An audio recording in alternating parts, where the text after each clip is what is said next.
Well, greetings, imagination connoisseurs. Once again, it is I, your Duke of Dope Discourse, your master of fun and wonder, your viceroy of verisimilitude, your sommelier of cinema, your archbishop of banterbury, your chancellor of cheerfulness, your pharaoh of physical media, and lest we forget, your existential Mr. Rogers. That's right, Robert Meyer Burnett. And I'm here, once again, robcasting at you imagination connoisseurs, you members of this, the Post-Geek Singularity community. Welcome. This is Robservations episode number 489. And today, I decided to talk to you about a personal obsession of mine, which I think ties into a larger conversation about fandom and stuff like that. So here's the thing. I've always been fascinated, having been immersed in, I guess, fan culture literally my whole life. I mean, obviously, the first thing that I was obsessed by as a kid was Star Trek. This was pre-Star Wars. It didn't exist. But the thing about Star Trek that I think not a lot of people talk about is that for a kid, it was a very heady mix of a lot of different things. And basically science fiction, horror, and fantasy were all wrapped up in Star Trek. As a matter of fact, there's a lot more horror in Star Trek than people really consider. I mean, if you think about, there's great monsters in Star Trek. The Horda, Devil in the Dark, of course, the monsters, as I'm fond of saying. There are no villains in classic Star Trek. There are only antagonists. But there were great monsters. The Horda, the neural parasites that infected the population of Deneva. I mean, horrific stuff. They would attach to your back. They flew. They attached to your back. They would implant a stinger in you, and you'd become part of their hive mind. I mean, there was the 11,000-mile-long space amoeba. The Doomsday Machine was pretty monstrous. There was even episodes like Cat's Paw, their Halloween episode, which had witches and witchcraft and sorcery, all kinds of things like that. And then there was other monsters like the Mugatu. There was the Tilar from actually the Menagerie or the Cage. There was all kinds of different imagery in Star Trek. It wasn't just a thoughtful science fiction allegorical show. It touched on other elements, other genres, and a lot of the horror elements were in there as well. And Star Trek led me to the Twilight Zone, and that led me to the Outer Limits, which led me to Sci-Fi Theater on Channel 11. So I was getting a heady, frothy mix of science fiction, horror, and fantasy films as a kid. And I became obsessive about it. And when I was in the fourth grade, I was 10, I joined the Science Fiction Book Club. Now, this was pre-VCR days, and, you know, I had film books, but when I was 10, while I had Star Trek books, and we had I don't know where I got it, but it had a purple and black cover. I want to say it was like the history of the horror film, black and white. I don't have the book anymore. It's funny, I should have looked it up before I did the show. But somehow I had this book, and I just remember it being purple and black, and it had like the Universal monsters on the cover. And I love that book. It was a hardcover book, and I read all about it. But it was you couldn't see these films. You know, you couldn't see them because unless they showed up on TV. And unfortunately, with Sci-Fi Theater on Sunday afternoons, they didn't show the Universal monsters. They literally showed, you know, whether it was a cheesy B science fiction movie. Sometimes they showed something like They Came from Beyond Space, which if you've seen it now, it's really not very good. But as a kid, I was always looking for the intellectual stimulation from whatever I would watch. And I was into it. Like I can't tell you how much I was obsessive about this stuff. And I thought about it probably way too much. And my parents were very supportive. Like I hear stories about how other kids, they had these interests and their parents were not supportive. My parents could care less. They loved the fact that I was so obsessive about this stuff and that I would like have to watch it. Like I didn't like anybody talking whenever something that I wanted to watch was on. I couldn't hang. People, I would scream. Like I would yell, "Shut up." But luckily we had this split level house, so the TV room, the big TV room, because I was really the only person who watched TV, was downstairs. So there was the laundry, there was the washer and dryer, and then there was the family room. But nobody really ever came down there except me, which was good, which was fine by me. Now, I had seen in a couple of these books, I had seen pictures of George Romero's Night of the Living Dead, but I had never seen the movie. It had never been on TV. I didn't see the movie actually until I got a VCR in 1980, but I had never seen the film. And I understood what zombies were. I think I'd probably seen I Walked with a Zombie, but I didn't understand necessarily the social commentary and what Romero's zombies were metaphorically representing. I didn't understand any of that. But I knew that I loved the forbidden. Whenever I could see something, whenever there was too much bloodletting or something I knew I wasn't supposed to see. And the first R-rated movie that I ever got to see was The Exorcist II, The Heretic. And I was really excited because as a kid, I remember hearing radio ads for The Exorcist. I don't think I ever saw TV ads for The Exorcist, but I remember radio ads, and I really wanted to see The Exorcist. And I would hear these radio ads. I'll never forget. We'd go to my grandparents' house like every Sunday, and that was the time every week that I was in the car the longest. It took about 25 minutes to get to my grandparents' house. And I would hear radio ads for The Exorcist. And I remember begging my parents to take me to see The Exorcist. And I was 7. There was no way that they were going to take me to see The Exorcist.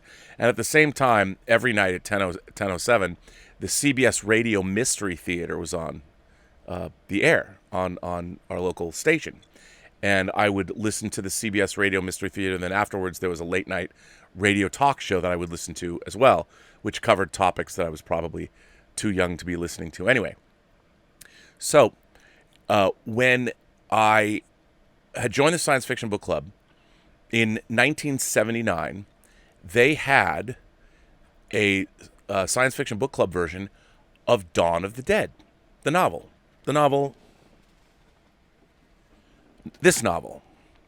Now, it was not this paperback version. It was actually a sci-fi book club hardcover that just said Dawn of the Dead. This I don't still have that book because when my parents split up and my dad moved out of the house, I was moving all of my books, and I had thousands of books, and I had brought a lot of them and put them into his storage closet he had at the condo that he had bought, and it flooded. So literally my entire collection of books that I had bought from the Sci-Fi Book Club from the time I was 10 to the time I was 20. So 10 years worth of, they all got soaked, and it was they all had to be thrown away. I mean, they were just getting moldy, and it was not cool, including the book of Dawn of the Dead. But anyway, so I read Dawn of the Dead, and George Romero wrote it with Susanna Sparrow, and in that book, the descriptions of the violence in it was incredible. Now, by the time I was 12, I was deeply, deeply into horror fiction. I was reading James Herbert. I was reading Graham Masterton. I was reading Stephen King. But the British authors like Graham Masterton and James Herbert, their books had extreme sex and violence. And it was titillating. I was totally turned on, and I loved the hardcore horror elements. And there was definitely a forbidden fruit attraction to this material. And one of the things that I loved the most was when the horror was on a mass scale. And in like James Herbert's The Fog, which has no relation to John Carpenter's film, there was like this nerve gas agent, and the whole countryside was affected. And I loved, for whatever reason, I loved horror on a mass scale. Something that whenever like a whole city was affected. And that was, I guess it was because I think my greatest fear, still to this day, more than ever before, has been a breakdown of civility. I read Cormac McCarthy's The Road, and I'm like, that's my worst nightmare. I love civilization. I love human civilization. I love law and order and all of these things. And my greatest fear is the breakdown of civilization when all of our worst impulses, the fact that basically what goes first is empathy for your fellow man. But that's why I think I was always attracted to these kinds of apocalyptic stories. Well, when I read the book Dawn of the Dead, I loved it. I mean, I just loved, and it follows the film pretty closely, and it was terrific. And I don't know, I mean, I think it said now a major motion picture, and I'll never forget when they started playing TV ads for Dawn of the Dead. Now, because I'd read the book, when the TV, I lost my mind. And in the ads, it was like under 17, not admitted.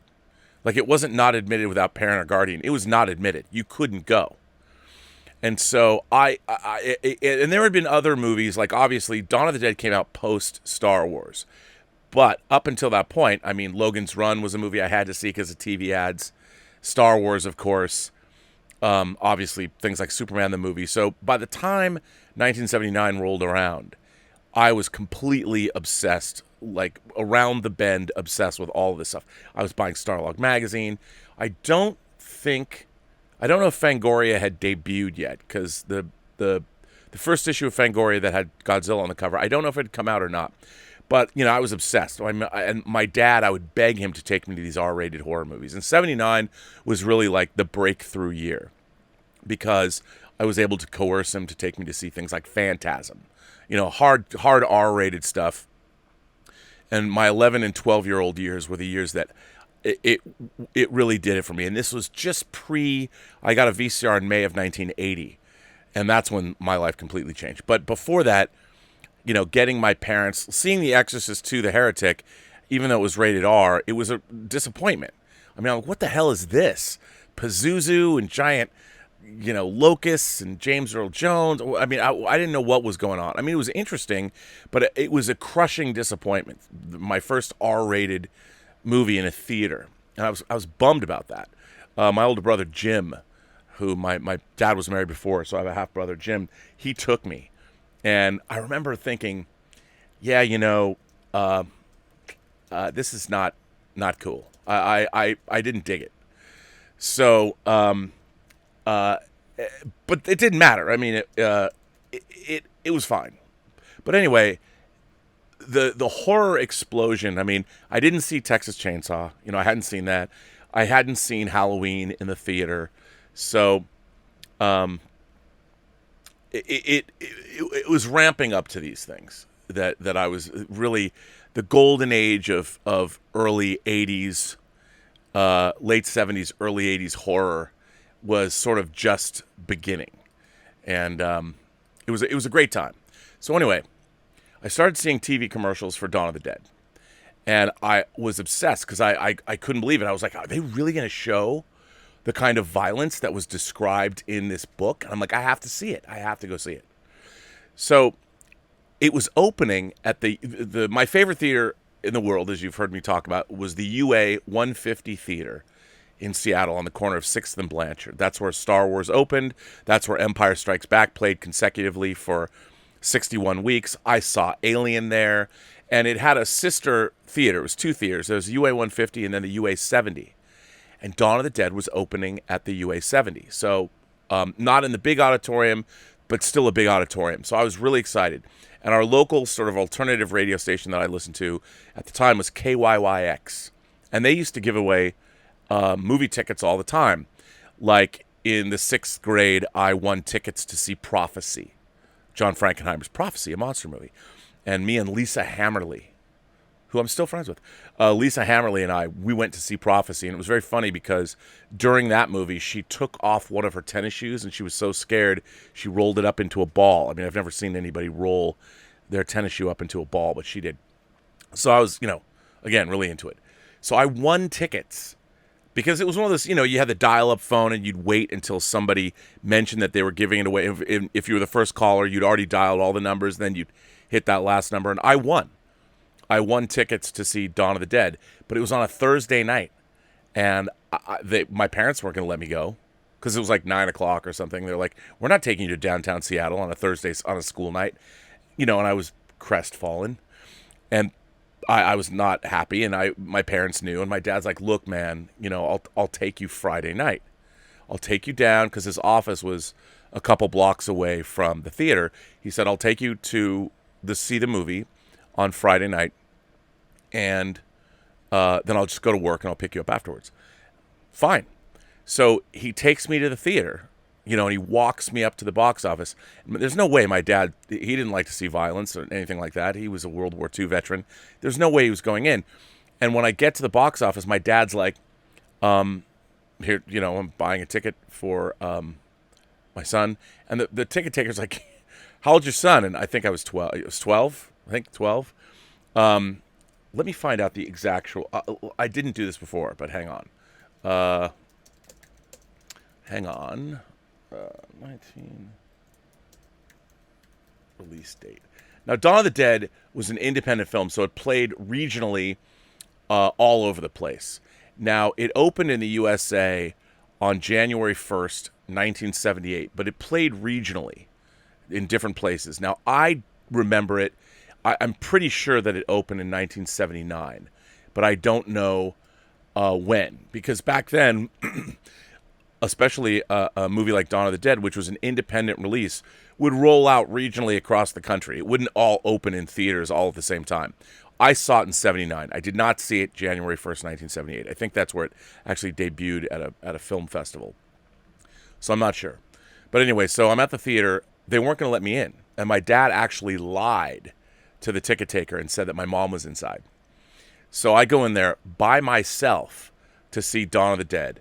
And I'd say the theater was half full, and I ended up sitting next to this couple. They were like, teenagers, probably in high school or something, maybe college. I don't know, but I remember I just started running at the mouth and telling them what we were about to see. And they couldn't believe that I was young by myself seeing this movie. So, and again, I told them I read the book and what we were in for. So we watched this movie. And it was everything I could have dreamt of times 10. I had never seen anything like the kind of violence that was in Dawn of the Dead. And it had the same apocalyptic scope. I mean, I knew what was coming because I'd read the book. But the opening scene, it's one thing to read a book, or it's one thing to read a screenplay. Even if you've read the book or the screenplay of something, it's never the same. It doesn't diminish, at least for me, it doesn't diminish the experience of seeing a movie at all, or a television adaptation, because every shot, every angle, the actors, the clothes, all the details in the frame. So it never, even if I know the story, it does not diminish my enjoyment of a film at all. It really doesn't. And the opening of Dawn of the Dead takes place in a television studio. And the television studio is basically a metaphor for all of society falling apart. And you see it over the whole opening. And it's just brilliant. And I mean, that was not lost on me as a kid. I was like, oh my God.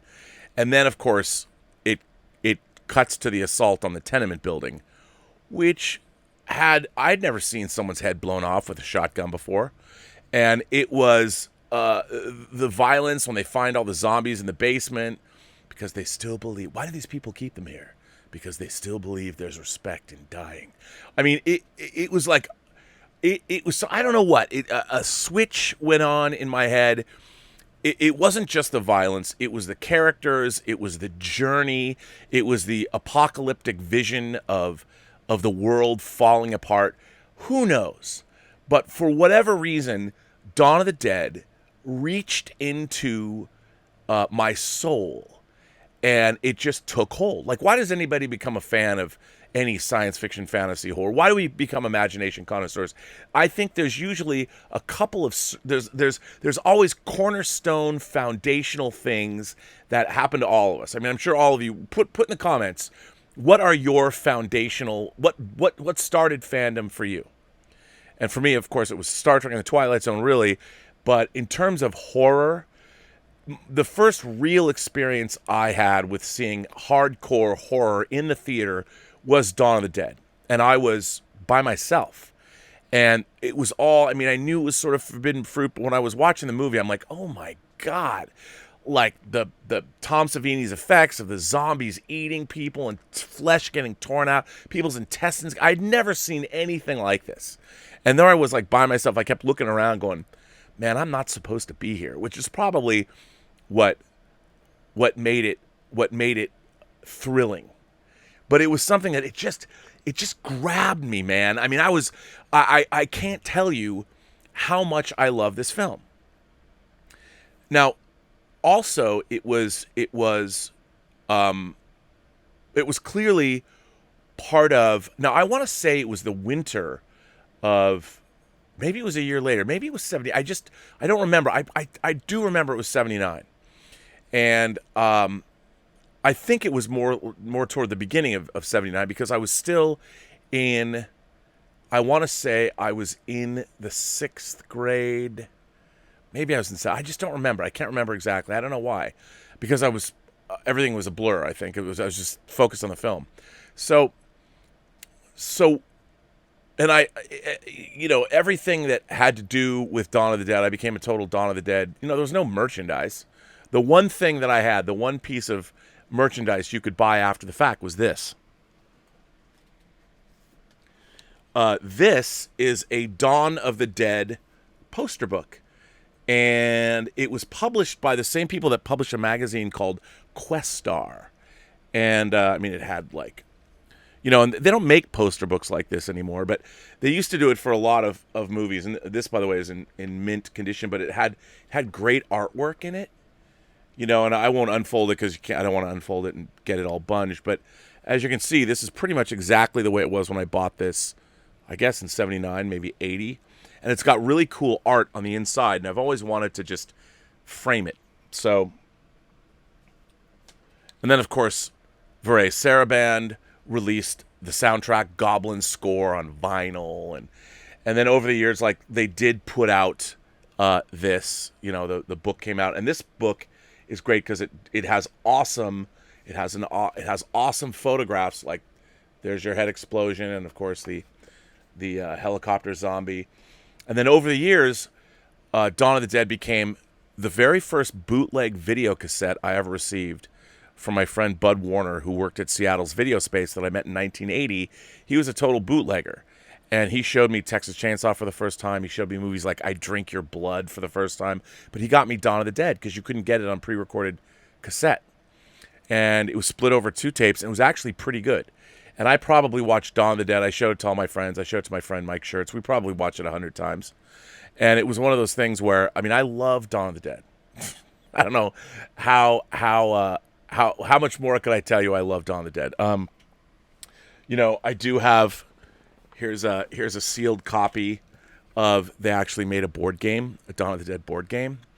And this version is still sealed. We used to play this all the time from SPI. You could find it, but yeah. They just didn't make a lot. There wasn't a lot of Dawn of the Dead stuff. Now there is, though. But so you couldn't get the pre-recorded version on videotape for a long time. Thorn EMI released it in America. And you could get it in England. Now, I had a VCR, but I was 13 years old. I didn't know the difference between PAL and NTSC. I hadn't made that leap yet. So I actually had a friend of mine... And they were like $60, bought me Evil Dead and Dawn of the Dead in England. And of course, my $100, poof, when they came back here, neither one of them would play. And that's when I found out the difference between PAL and NTSC and didn't realize, I'm like, what? We don't have compatible video formats? What was up with that? So anyway, but it's okay because I had my bootleg copy. And eventually Thorn EMI did release Dawn of the Dead domestically on tape, and of course I bought it. And what was interesting is, this artwork, a variation of this artwork was actually on the cover of the original Thorn EMI disc. And then, as I moved through my life in 1985 when I got a Laserdisc player, I started moving. I dumped tape pretty much and went Laserdisc exclusive. And one of the things that I was able to get that I will probably be buried with is the Japanese chrome as I try box set of Dawn of the Dead. And in it, what was really interesting about this box set is it did not have, there are 3 versions of Dawn of the Dead. Now, I did not know this at first, but getting this box set, there is the original theatrical version, which, by the way, is my preferred version of the film, the theatrical version. Then there is what they call the Cannes cut, which is a longer version that they showed at the Cannes Film Festival, their market. And then there is the Dario Argento version. Yes, that's right, the same Dario Argento who made Suspiria, who wrote Once Upon a Time in the West. Dario Argento was one of the producers on Dawn of the Dead, and he made his own European cut of Dawn of the Dead that has more of the goblin music. The original theatrical version has a lot of library music that Romero used, but they did hire the Italian prog rock band Goblin to write the score for Dawn of the Dead, and so Argento made his version shorter, added alternate takes, sort of more blood and more of the goblin music. And this was the first time, getting this box set was the first time that I was able to see both the Argento cut and the theatrical version, because that was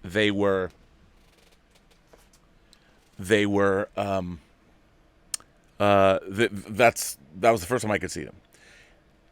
Now, the first time I saw Night of the Living Dead for my bar mitzvah when I turned 13, my Uncle Jerry, who is president of Pacific Theaters, which runs the ArcLight down here, he bought me a 16mm print of Night of the Living Dead from George Romero himself. And that 16mm print came with this, which is a pamphlet from the Laurel Group. And where did it go?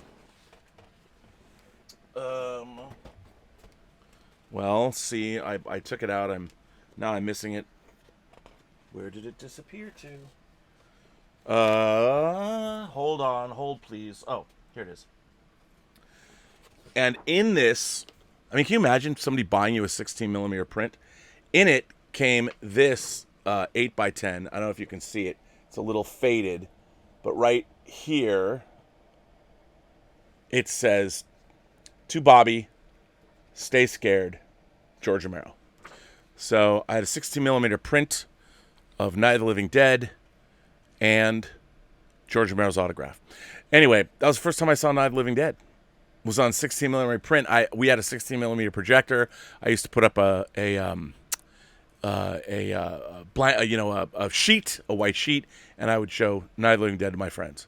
And I also had a 16mm. I got a 16mm print of Martin as well. So anyway, for whatever reason, I have been obsessed by Dawn of the Dead since I saw it. And of course, as it was released in various home video formats, I just kept buying them. I mean, I've bought, I don't know how many versions of it. I have international versions of it. Even on Blu-ray currently, of course, you have to get this version that came out on Blu-ray. And then, of course, the Chrome Japanese Laserdisc box was recreated. They put out the Blu-ray of that. So here's the Japanese Blu-ray. And then, of course, Nicholas Winding Refn did an Italian version that has the box set, the Japanese box set has the theatrical version, the Cannes version, and the Argento cut. Then in Italy, they released this, which is the 4K version of the Argento cut, and it also has the theatrical and the Cannes versions. So anyway, I probably have, scattered around here, I've got so many versions of Dawn of the Dead. And then, of course, they're still doing lately, they made 1/12 versions of Flyboy and the Helicopter Zombie 1/12 scale. These recently came out.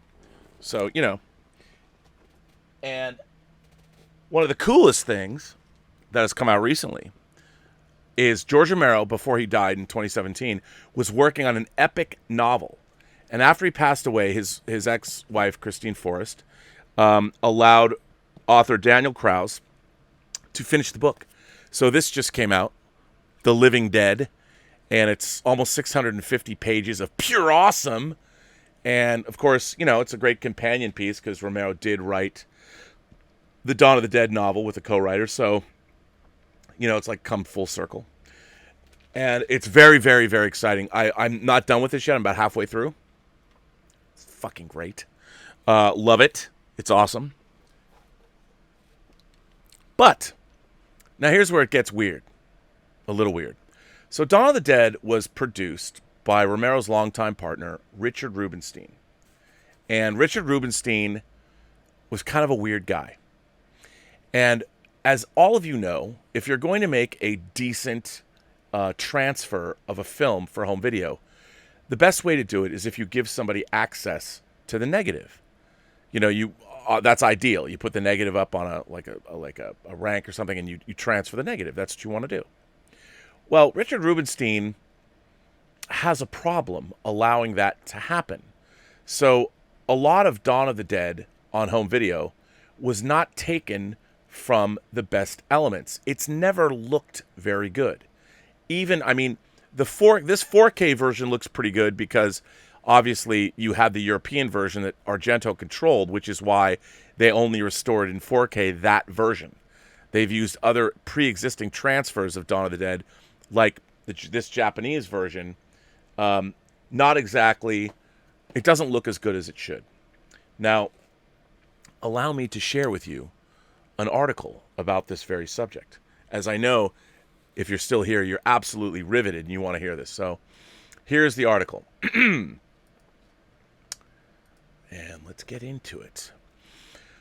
Unhinged rights holder will destroy Dawn of the Dead unless his demands are met.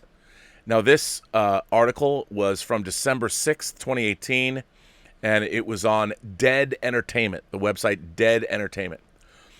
Either the Criterion Collection gives in to Richard P. Rubenstein's demands, or we can all say goodbye to this zombie classic. The Rotting Corpse is a weekly satire column dedicated to poking fun at our many horror favorites. For daily horror news and updates, be sure to check out the Dead Entertainment homepage. Monroeville, Philadelphia. Not Philadelphia, Pennsylvania. Richard P. Rubenstein, producer and rights holder of 1978's Dawn of the Dead, has announced his plans to destroy the original print of the cult classic in his fireplace by year's end unless the Criterion Collection gives in to his ridiculous demands. Earlier this year, the retailer expressed a deep interest in remastering and preserving the film as part of their massive archival collection, which already includes 1968's Night of the Living Dead, the first in George Romero's original zombie trilogy. Peter Becker, president of the Criterion Collection, is in fact a huge fan of Dawn of the Dead and is apparently willing to negotiate at any cost with Rubenstein in preventing the film from meeting a fiery doom. Yeah, Rubenstein gave us his list, indicated Becker, who was sipping on some warm cocoa with a generous amount of marshmallows while listening to some pleasant holiday jingles. He wants 2 extra-large bags full of cash and wants them in denominations of $100 bills. Jesus, he even wants it in those big red Santa Claus bags, too. While he doesn't even own the rights to Day of the Dead, he wants the entirety of profits made on that eventual release by us as well. In addition, he's demanding 75% of our profits on all current and future releases. Now, this is a satire site, but the reason that they wrote this is because, well, that's kind of what Richard Rubenstein wanted for Dawn of the Dead. I actually went and saw Dawn of the Dead in 3D at the American Cinematheque, and Richard Rubenstein spoke afterwards. And he was talking about how much money he expected. He also wanted to do a huge re-release of Dawn of the Dead, and he, let's just say, in my estimation, he overvalued what Dawn of the Dead would mean to today's audiences. And that is the reason that nobody has been able to get the original negative elements out of him to make the definitive transfer of Dawn of the Dead. And also, since 1978, 1979, when Dawn of the Dead first came out, the world has changed. I mean, you can watch The Walking Dead on TV, and you can see extreme CGI enhanced violence, the likes of which you could never see back in the day. The rotting corpses in The Walking Dead are far more realistic. They're not exactly the blue make-upped zombies of Dawn of the Dead of yore. I mean, the world has surpassed Dawn of the Dead, the original Dawn of the Dead, by a wide margin. Even the James Gunn written and Zack Snyder directed 2004 Dawn of the Dead is far beyond the original in terms of its portrayal of violence and the things that can be done now with the trickery of the movies. So, the original Dawn of the Dead, look, I always lament the fact that if you kids grow up in a world where Jurassic Park already exists, it's going to be very difficult to go back in time and watch The Beast from 20,000 Fathoms or Valley of the Gwangi or Jason and the Argonauts, any kind of stop motion dinosaurs or creatures. Look, after you've seen Jurassic Park, it's hard. That's what technology does. Well, unfortunately, the same is true of the original Dawn of the Dead. Look, I will admit to anyone, if you haven't seen the original Dawn of the Dead already, and we're living in our post-Walking Dead world with the technology that we have now and all the zombie movies and all the zombie shows and things that have been made, you're going to go back and watch Dawn of the Dead and think it's rather quaint. And you might be saying to me, well, Rob, what's the big deal? You know, it was of its time, and time marches on. You would not be incorrect. But I'm just telling you, my love of Dawn of the Dead came about when I first saw it. So what I have wanted in my life, which I have yet to get, even though I have all these different versions of Dawn of the Dead, is the definitive version of the movie. And guess what? Guess what is happening in October? My beloved Second Sight, a UK company, Second Sight that put out all kinds of movies. They put out Betty Blue that I have, Revenge, the movie Revenge. Dieter Bastian sent that to me. I love Second Sight. Extro, I got Extro from them. Great video company. They do a fantastic job for whatever reason. And I would love to know the economics behind this. Second Sight was able to convince Richard Rubenstein, I don't know what deal they made, they're going to do the definitive version. Actually, they've already done it. The definitive version of all three Dawn of the Deads. They have access to all the negative elements. They've gone in and they've done they've had the best people in the business working on the transfers, and they are going to release in October the definitive version of Dawn of the Dead. And so let me read to you this release from Second Sight. This was published 5 months ago on March 27, 2020. Second Sight fully details their Dawn of the Dead 4K UHD release, and it's packed with new stuff. UK distributor Second Sight Films announced last year that they were restoring George A. Romero's Dawn of the Dead for an upcoming 4K Ultra HD release with the original camera negative provided by producer Richard P. Rubenstein. They've been hard at work on scanning, grading, framing, and restoring, and we finally got a full release. Details for you today. The set includes a new commentary track on the U.S. theatrical cut, a new 59-minute documentary special feature, a previously unreleased archive interview with George Romero, a new 13-minute featurette wherein Tom Savini talks about the film's makeup effects, the 2014 documentary The Dead Will Walk, and various other brand new interviews and featurettes. Also is included a 150-page hardback book and the movie's novelization. Needless to say, the set promises to be a must-own no matter how many copies of Dawn of the Dead you already own. Check out the graphic below for the full release details. It comes out on October 26th. And here is the glorious box. I mean, my God, I look at this, and I'm not going to lie. I mean, this gives me, Major Woodman standing at a 45-degree pulsating angle. Let me tell you, that's how excited I am to see this. I mean, I've seen this movie probably as many times as I've seen Star Wars. And boy, can I not wait to get this. I can't wait. I mean, look at that. Look at all this stuff that's on it. Can you, I mean, I can't even tell you how excited I am to get this. It might be, I don't think I've ever been so excited to get a piece of physical media in my entire life. So there you go. But here's the rub. Second Sight normally reliably will mail me things from the UK. They will not sell this disc to American customers. You cannot go to Amazon and have it shipped to you. You can't buy it. They will not ship it to you directly. The only place that you can get it now is Zavvi. If you go to Zavvi, you can buy it from them and they will ship it to you. And I have to say, you know, I'd never ordered anything from Zavvi. They got great stuff. They always do. Like, check out their new Full Metal Jacket 4K special edition they're putting out. They're doing a steelbook of Rise of Skywalker if you're into that kind of thing. But Zavvi is making it available. They just sent me the Studio Canal 4K version of Flash Gordon, which is exciting. So can't wait to get this disc. Now, the one other thing, this novel, the Living Dead novel that Romero just put out, let me read you a little bit about that. And by the way, so far, I highly recommend it. And this is from Daniel Krause's website. George Romero invented the modern zombie in his seminal film Night of the Living Dead. Without Romero, there would be no World War Z, no Walking Dead. When Romero died in 2017, his greatest work was incomplete. The zombie novel to end all zombie novels. Now finished by New York Times bestselling author Daniel Krause, The Shape of Water, The Living Dead is a complete story of the zombie plague from the first rising to the fall of humankind and beyond. And it begins with one body, which is really cool. I won't read the synopsis because you should get it. But panoramic and sweeping, a smorgasbord of the undead, a book that will give even the most ardent zombie lovers their fix, from the New York Times. Clive Barker said, like a lost Romero classic, which will play out on the inside of your skull long after you've finished it. Rejoice, Romero fans. The Living Dead is a sprawling, timely, scary epic that honors the zombie tradition, but also takes risks that pay off.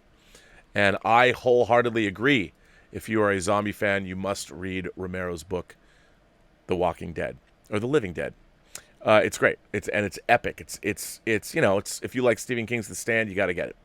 So anyway, it's just it's a zombie palooza this year, and it's made me think a lot about my own fandom and what is it? Why do these things stick with me? How is it that this movie that basically cost just over $1 million back when they were making it in 77, 78, why? I don't know. Why was this such a cornerstone, foundational pillar of my fandom? And why, as somebody who's a half century old, why is it still there? How did it not go away? Something I saw when I was 12 years old. That's true of like most of my fandom. And what does it mean? What does it mean to you guys? Not Dawn of the Dead, but what does your fandom mean? What were the things that did it for you? What were those things? But I don't know. I mean, I don't have something. By the way, speaking of that, as I see it in the background, also this is something to pick up.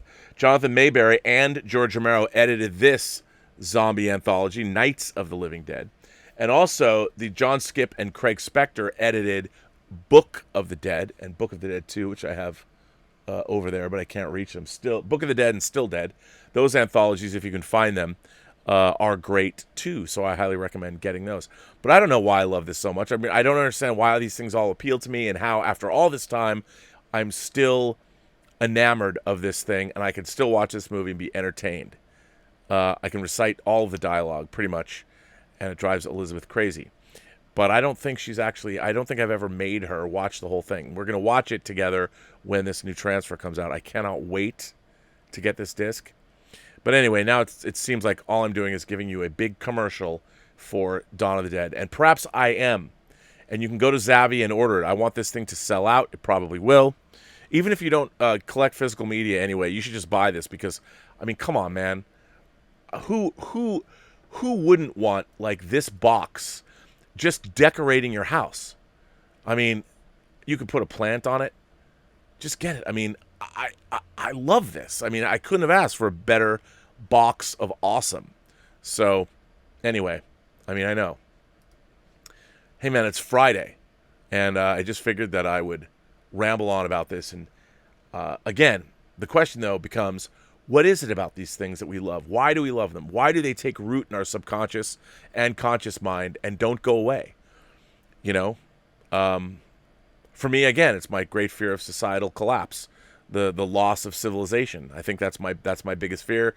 That's why I'm always attracted to movies about giant pandemics or zombie apocalypses or movies like The Omega Man, I Am Legend. By the way, I Am Legend was one of the first books I did get from the Science Fiction Book Club, and that definitely was it fed into the foundational pillar of my love of horror, because it was, I think, I Am Legend, the way I remember it, it was the first what I would call horror novel that I ever read, and still to this day one of my favorites. And because the reason I bought it was because Richard Matheson wrote for the original Star Trek and the original Twilight Zone, so I recognized his name, and I'm like, oh my god, I have to buy this book. And is there a cooler title than I Am Legend? Probably not. So I read that when I was 10, and again, that changed my life too. So anyway, little insight into me. I also want to point out, ladies and gentlemen, that tomorrow, actually beginning tonight, tomorrow is the third Mainframe Comic-Con. And I'm going to be interviewing people like Robert Wool, Howard Chaykin, and of course, I can't wait, Kari Hiroyuki Tagawa, one of my favorite character actors. I'll be interviewing him. That happens all weekend long. There's probably somebody that you want to hear from, a lot of comic book creators. And it's free. You can just log on and watch. And it's a lot of fun, these half-an-hour discussions. And I can't wait to do it. I'm glad they asked me back for a third time. So that's pretty damn exciting.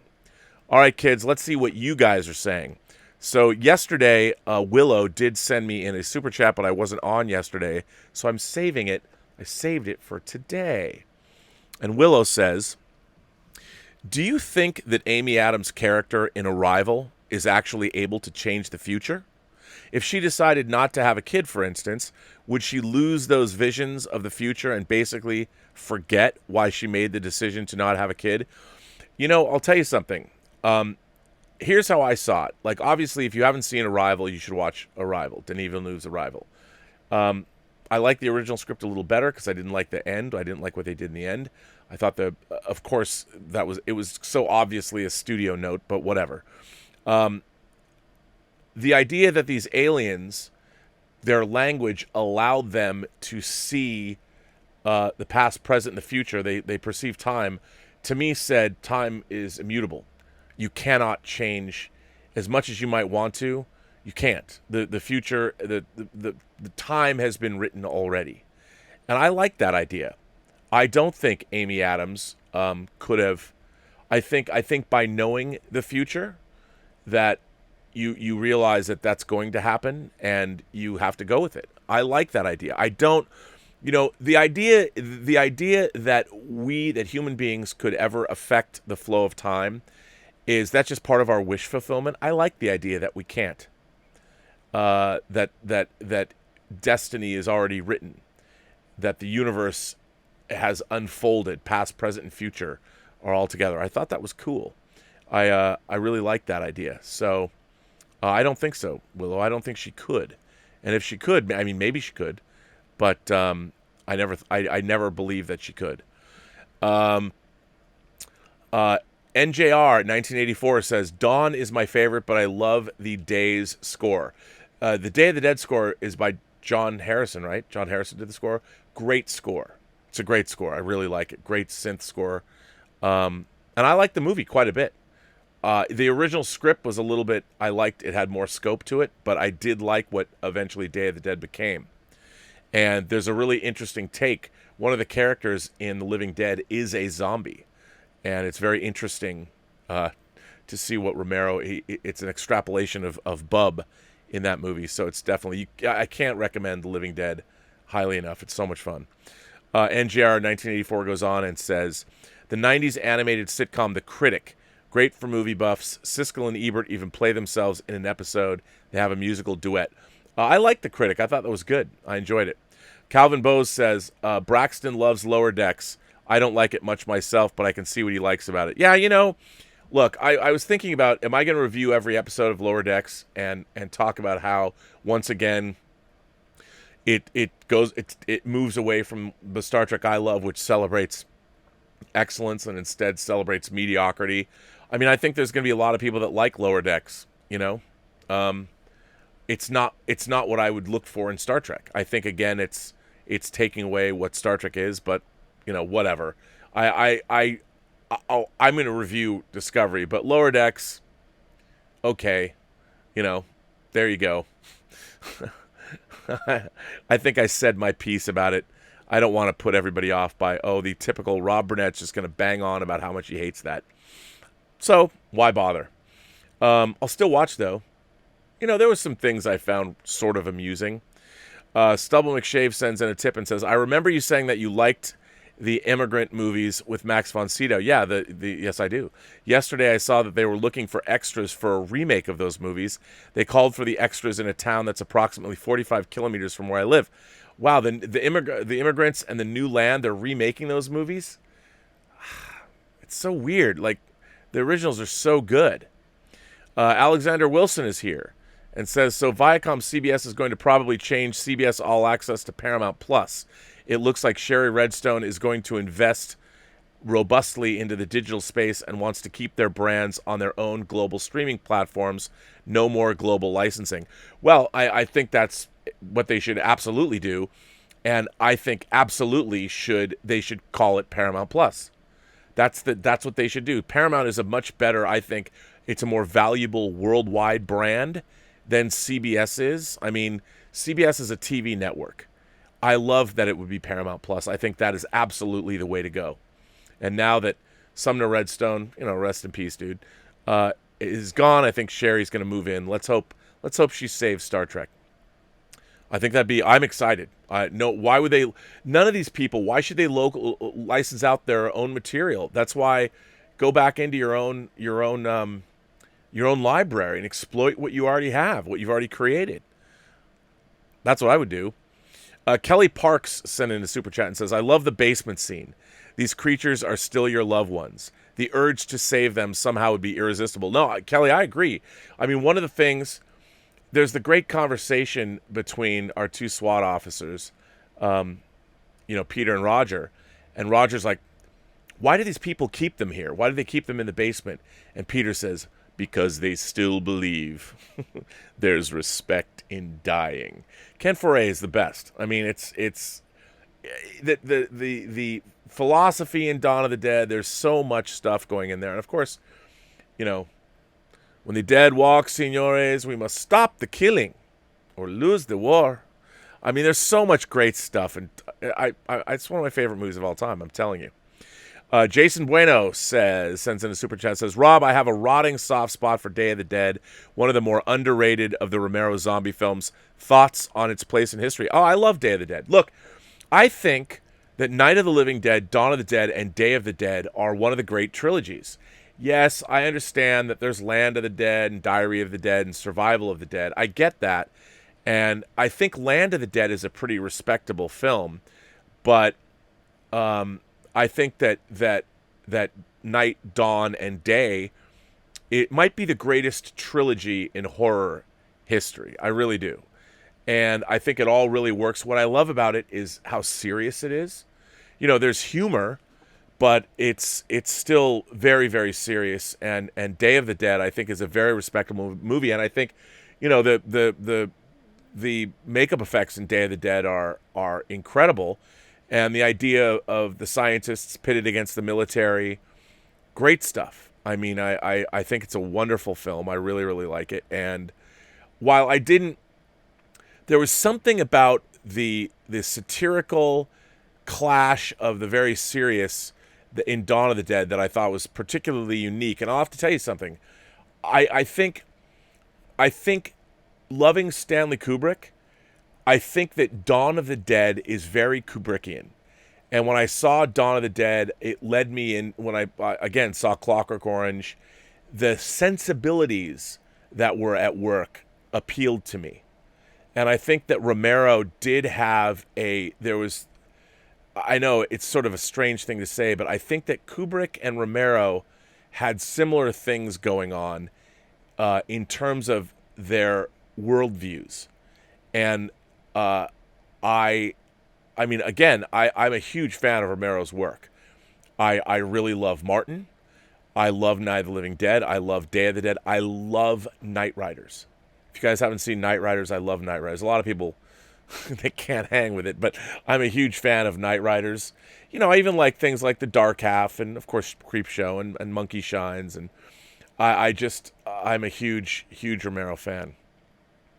Calvin Bose says, "When I was a kid, I collected 8mm monster movies that were black and white and silent. Do you remember those?" Yeah, I bought Famous Monsters, and I bought films out of the back of Famous Monsters, and of course I was making Super 8 movies. So what I hated, what was so frustrating, is that they were always that you couldn't buy the whole movie in 8mm.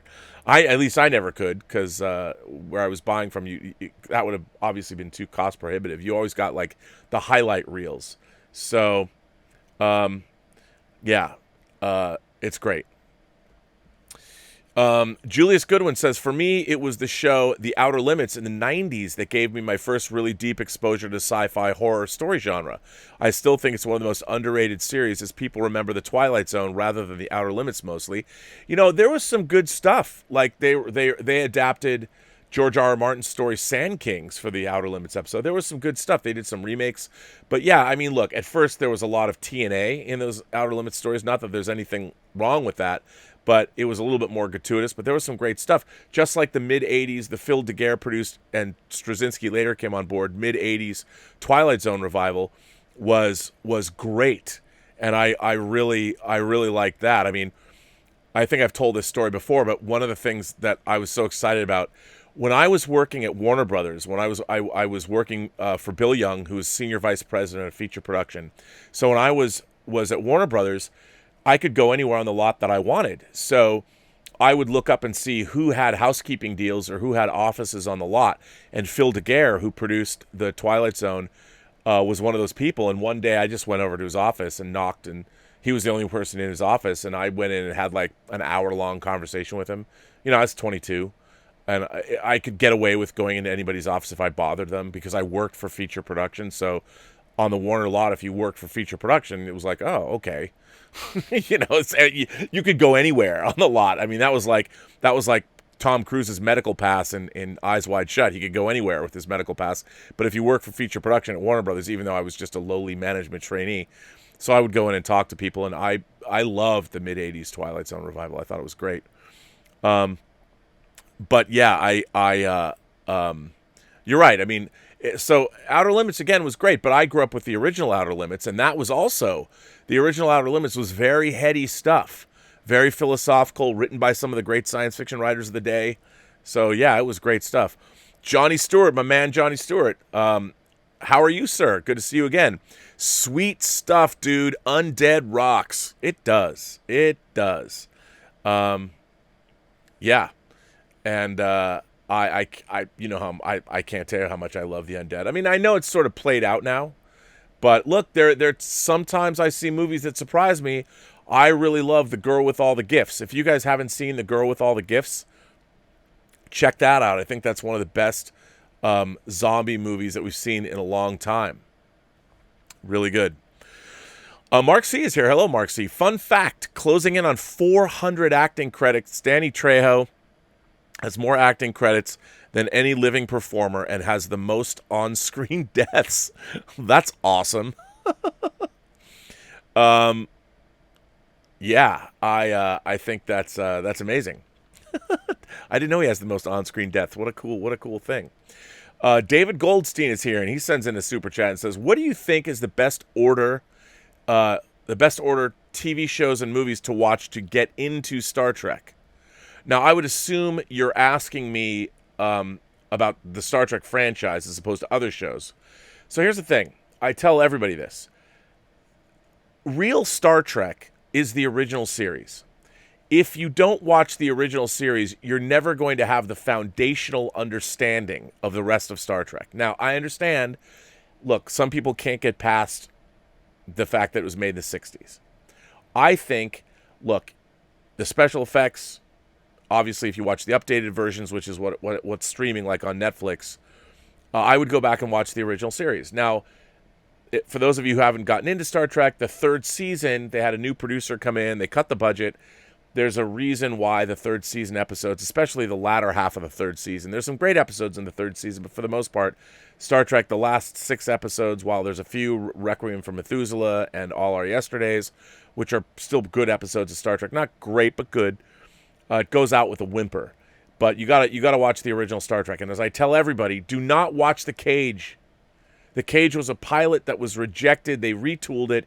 Here's how you have to watch Star Trek. When you start watching Star Trek, watch Where No Man Has Gone Before. Don't watch it. I know it's the 3rd episode broadcast, but it was the 2nd pilot. And watch the 1st season and experience The Cage, how they retooled it into the 2-part episode, The Menagerie. That's the best way. That's the canonical way to watch Star Trek. So there you go. So do that, David. Go back and watch Where No Man Has Gone Before. And I guarantee you're going to be hooked. You'll be hooked. Then go watch The Man Trap, then watch Charlie X. Although Charlie X, Anyway, and I should announce to everybody that Elizabeth and I are going to do, like our Whining About Movies show, we are starting a new show on the Burnettwork, The Heart of Trek, a couple's guide to the final frontier. And we are going to start with Where No Man Has Gone Before, and we're going to do an hour-long show and go through every episode of Star Trek together, but from the perspective of a couple. We're not going to recount the plot, but we are going to go back and talk about the episodes and what they mean to us. And we're going to start that a week from Sunday. So look out for that. The Heart of Trek, a couple's guide to the final frontier. That should be fun. So there you go. Calvin Bose sends in a tip and says, I remember when seeing Dawn of the Dead, when they pulled the intestines out of the biker, kids were running out of the theater. As they should be. And that was an amazing scene. That's an amazing scene. Love it, love it, love it.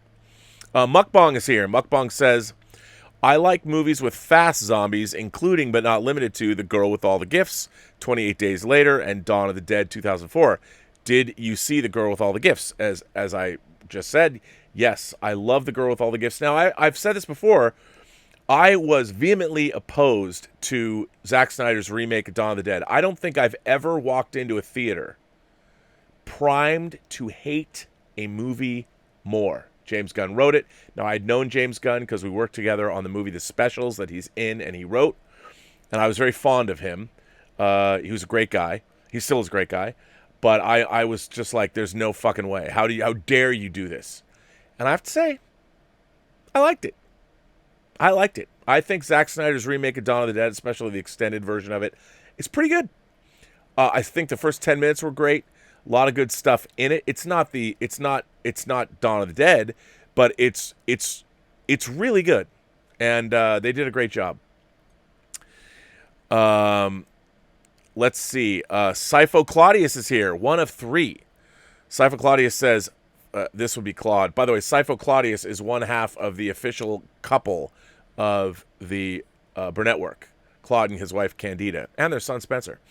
Fandom awakening. It was the winter of our discontent, the year of our Lord, 1984, when I finally saw The Empire Strikes Back before I'd ever seen Star Wars. All I knew of Star Wars were the photos inside the LP and the comics. Wow. What kind of horrible upbringing did you have that you didn't see Empire Strikes Back until Return of the Jedi had already come out? Was this because of where you were living or where you grew up? I want to know, but this is one of three, so let's go on and see. 1984, Prince's Purple Rain, Duran Duran's Arena, Van Halen's Jump, Phil Collins' Face Value. 1984 is when we finally got cable and a VHS player. I finally saw The Wrath of Khan and Raiders of the Lost Ark on VHS. Question answered. There you go. And then he goes on to say, 1984 was also the year I saw Duran Duran's music video for Rio, and it transformed my life. At that point, I committed myself to buying a sailboat and marrying a supermodel. Cure cancer? Bah. Sail, cue the saxophone, and look cool. Yeah, I was way into Duran Duran. I mean, I'm a little older than you, and I have to say that the music of the early 80s was unbelievable. And that also, the confluence, I've talked about it before, of movies and music. I mean, you had science fiction and horror exploding on the big screen. Alien, Dawn of the Dead, Phantasm in 79.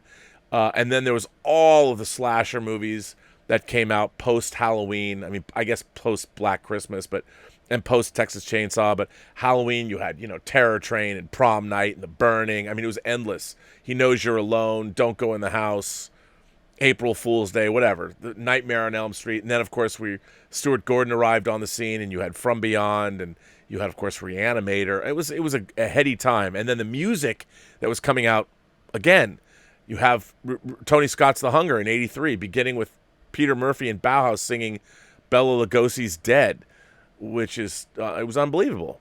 It was unbelievable. Mukbang says, The Road Virus Heads North is on my mind, as it should be. Thanks for that, R&B. That's a great, love that story. Again, even horror fiction at that time was incredible. Stephen King, Clive Barker in the Books of Blood. Again, James Herbert, Graham Masterton. The advent of the splatterpunks, John Skipp and Craig Spector, Dave Scow. It was all pop culture, and the music, it all came together. And clearly, Claude, you and I park our shuttlecrafts in the same shuttle bay because between Prince and Duran Duran. For me, it was also New Order and The Cure and Depeche Mode. I was a huge fan of all that stuff. Victory Unlimited Show is here. Victory Unlimited Show, how are you, sir? Interesting fact about George Romero is that he was the first one to cast a black male lead in a horror movie. Dwayne Jones in Night of the Living Dead. You know, and that wasn't necessarily how it was going to be. Apparently, it was not written necessarily as a black man, but he was the best actor. And I have to say, I do have a Dwayne Jones action figure from Night of the Living Dead. I have to say that it was amazing. I mean, one of the things that I think I was attracted to by Dawn of the Dead, and then when I saw Night of the Living Dead, I was blown away by. First of all, Night of the Living Dead was, I thought, a much scarier film. Moody, when you see the zombies outside the house closing in on that farmhouse where everybody's holed up. I mean, again, Night of the Living Dead is really about the disintegration of civil society. And for me, that movie absolutely packs a wallop, and that Dwayne Jones character who is capable and cool under fire. I mean, this movie came out in '68, man. You still, I mean, the Civil Rights Act had passed, I believe, but you're dealing with right on the heels of the death of Martin Luther King and John F. Kennedy. I think Bobby Kennedy as well when the movie had come out. So in the midst of social upheaval, and certainly things hadn't calmed down, it was almost an act of defiance to cast a black man in the lead. But what happens to him at the end, my God, boy, that was a gut punch. It's still a gut punch. For those of you who haven't seen Night of the Living Dead, that is a movie that has lost none of its power. Very different experience from Dawn of the Dead, but what a great film. So yeah, and that you're right. I mean, the fact that Dwayne Jones was cast was a huge thing, and you know, it's great that a filmmaker like George Romero stuck to his guns and was just like, you know what, I'm getting the best actors I can, even though they're local hires. I'm not going to Hollywood, and he had been making commercials and things like that. I mean, it was. Imagine, I think Night of the Living Dead is probably one of the most influential, probably Night of the Living Dead and Texas Chainsaw Massacre. Psycho, as far as American movies go, Psycho, Night of the Living Dead, and Texas Chainsaw Massacre are probably the three most influential modern American horror films. Probably. Yeah. Kelly Parks sends in another super chat and says, one of the many things I love about the Romero trilogy is that they never really explain why it happened. People do float theories, hell being too full. Also, well, in Night of the Living Dead, it could be radiation from a satellite. I love that. I mean, I love that a lot, and I think that's part of the appeal of Romero's. He doesn't the why is not really relevant. It's just like, how are we going to survive? But you're absolutely correct, and I love that. I love that. And I think that, you know, to go back and try and explain why the zombie apocalypse happens, I think is a mistake. I like the idea that it's sort of, it's Lovecraftian in its design, in the sense that, you know, it's the old ones. It's Cthulhu Fhtagn. It's Cthulhu out there, you know, and that's what's happening. And I think, I love that. I love that. Kelly Parks goes on to say, destiny is already written, according to Einstein. Just like all of space exists, all of time exists. Your birth and your death are fixed points. That could very well be true. I think that might be true. That's another thing. I mean, look, I'm always banging on about how each one of us, every single human being that is alive today, that has ever lived or that ever will live, there's only one of you in the entire universe, which makes each human being, each person, the most precious resource. I mean, think about it. Water, it's all over the place. Hydrogen, all over the place. But the collection that is each human being, only one of us in the entire infinitude of the universe? I mean, you could say, well, what about cloning, Rob? Well, that's true. I mean, you could clone somebody and make a duplicate, but that still doesn't mean, so, okay, there's two. But the person that you cloned, their experiences are unique to them. And wouldn't it be interesting if we really started thinking of one another as being the most precious resource? I think that if there was some way that we could alter human civilization to make people realize that each single individual person is the rarest, most precious thing in the universe. And I think even more precious would be to not know how much time we have here. We take it for granted. And if we didn't, imagine how we would treat people if we got it through our heads that every single person was unique, and that our job as human beings would be to take everybody and prop them up to make sure that everybody's experience of existence was the best it could be. What if we could train ourselves as a race to do that for each individual person? And that, I mean, the idea that you would do anything to diminish another person's life in any way. I mean, I don't know how you'd convince somebody that. That's my pie in the sky thinking, but it'd be pretty good. Nick Parrish sends in a tip and says, "What up, Rob? Let me just say the first zombie movie clip I ever saw was when I was a small kid flipping through channels late at night and stopped when I saw a lady getting her neck ripped apart by a zombie in Dawn of the Dead. So I share the love." She says, "Cecil!" She thinks it's her husband and she goes up to kiss him. That, by the way, I mean, when you're watching Dawn of the Dead, you've seen the TV station, and when you see him walk out and bite her neck, I mean, that is a great effect. The tearing flesh, the gutting of the gushing of the blood. Oh, you know you're in for something you haven't seen before. At least back in 1979, man. Come on. The Richard says, "Nice shirt. Hope to have the Richards art back up soon." Yes, the Richard, this is one of your shirts. I love this shirt, so I'm not parting with it. I'm keeping it. Bunyan Snipe sends in a tip and says, "Did you read my Peter Bowles question regarding Danger Man? I sent it after the fact because I missed the show. I will get to the letters shortly." Kelly Park sends in a super chat and says, "When you recommend Day of the Dead, specify 1985. There's another zombie movie with the same name that's truly awful." You know what? I just assume people know, like Romero's Day of the Dead. The other Day of the Dead is truly awful. Truly awful. Mukbang sends in a super chat and says, "Verisimilitude, show the toys." Well, you know, I got another Eagle Transporter toy, by the way, that I was just playing with. This is badass. Look at this. I mean, these toys are so good. It's got this magnet inside, and you look, Christopher Lee's starship from the Space 1999 episode, Earthbound, and there's even like it's so great. They so you can link up in space or whatever on the ground, and the way that 1612 does such a good job with these things. Oh my God! So yeah, slowly but surely, I'm opening all my toys. You know, so there you go. Raygun Media Productions sends in a super chat and says, "Do you trust Zavvi as a retail outlet? Reviews were dodgy. I've never ordered anything from Zavvi. They've sent me my Studio Canal Flash Gordon. That is the first thing. Need affordable Blu-rays of The Prisoner to screen grab. Regular blue is out of print. $300. Oh, you do. I have all the Blu-rays of The Prisoner, but well, you know, it's on Amazon. You can watch it. You have to rent each episode, but it is on Amazon Prime. But the regular blue is out of print. But yeah, it is on Amazon. You can probably rip it off Amazon with a like an Amersoft converter or something. Because yes, I want to do, as you saw, your graphic looked great. Looked great. Alexander Wilson said, "Are you still going to watch Do the Right Thing? That movie profoundly affected me when I saw it as an 8-year-old. The themes still speak to the world we live in today. The Last Black Man in San Francisco is a good choice for whining. Have you seen it?" I have not seen The Last Black Man in San Francisco, but I can't wait.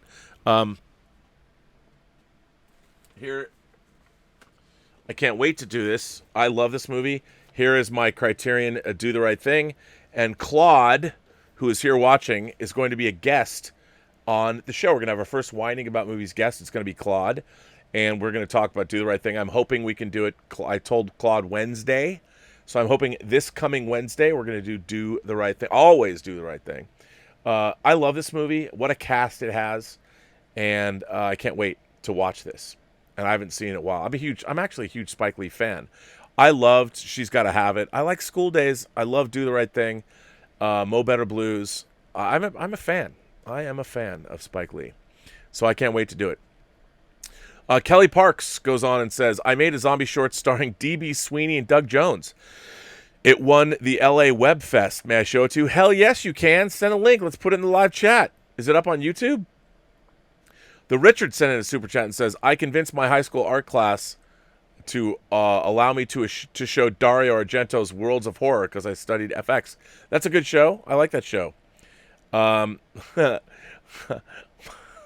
Mark C sends in a super chat and says, thoughts on the 1986 Charlie Sheen film The Wraith. I saw The Wraith in the theater. It's not great. But I don't hate it. And if memory serves, hang on a second.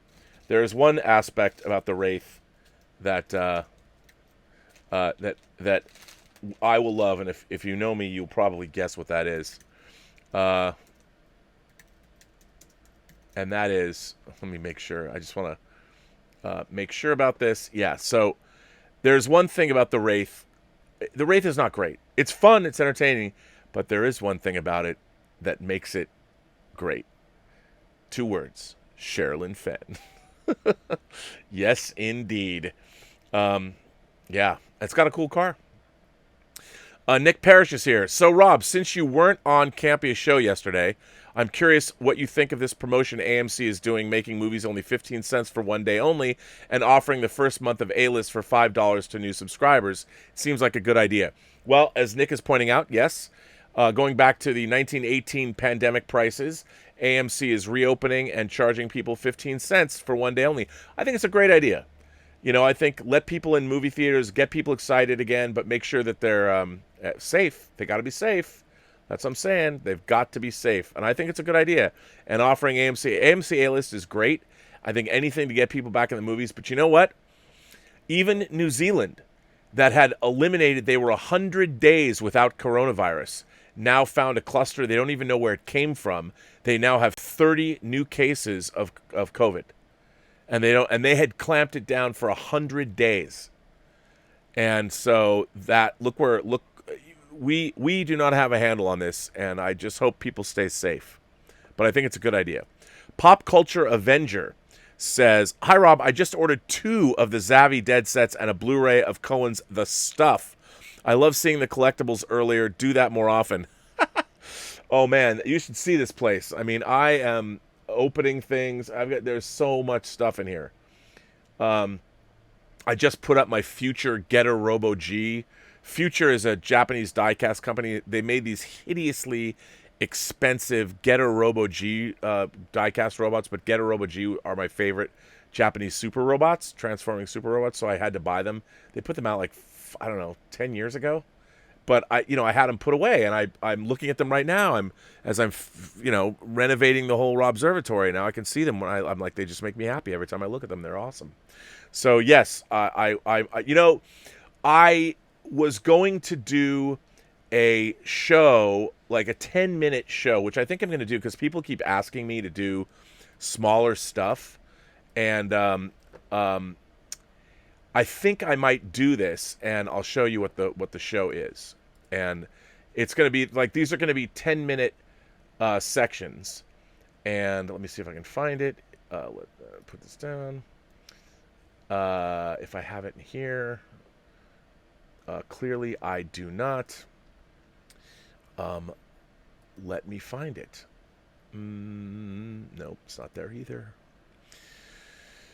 I'll find it for you. But I was going to do these shows because people want me to do short shows, like quick bite-sized shows. And every YouTuber worth their salt knows that if you got to do like shows that are at least 10 minutes long. So I was thinking about doing these 10-minute short shows just about stuff that I like. People have asked me to do that. And the collectible thing, people want me to do it. So here is that show, and tell me if I should do this. So, I don't know why it isn't doing it.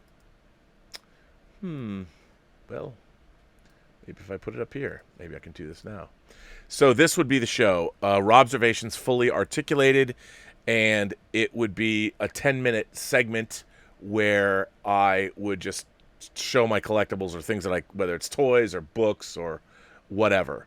Yeah. So, yeah, that's what I'd be doing. I think it'd be kind of fun and just show things, show what it is, But that's cool. So Pop Culture Avenger, I'm glad you ordered the Zavi sets. I hope they're the only way to get them here. Bunk sends in a tip and says, watched Fulci's Zombie last week for the first time, and it was batshit crazy. How the hell did they film that zombie versus tiger shark scene? What are your thoughts on the Italians and their endless rip-offs of franchises in the 80s? There's something sort of charming. I've always found, look, I like Italian directors like, obviously, Argento and Fulci and Mario Bava and Lamberto Bava. Like, I love Demons. But there's something interesting. There's something baroque about their rip-offs of 80s things. Like, obviously, everyone knows about my love of Star Crash. I can't get enough of Star Crash. My favorite Italian Star Wars rip-off. But, Fulci's Zombie, or which it was called Zombie 2, because they tried to sell it as a sequel to Dawn of the Dead in Italy.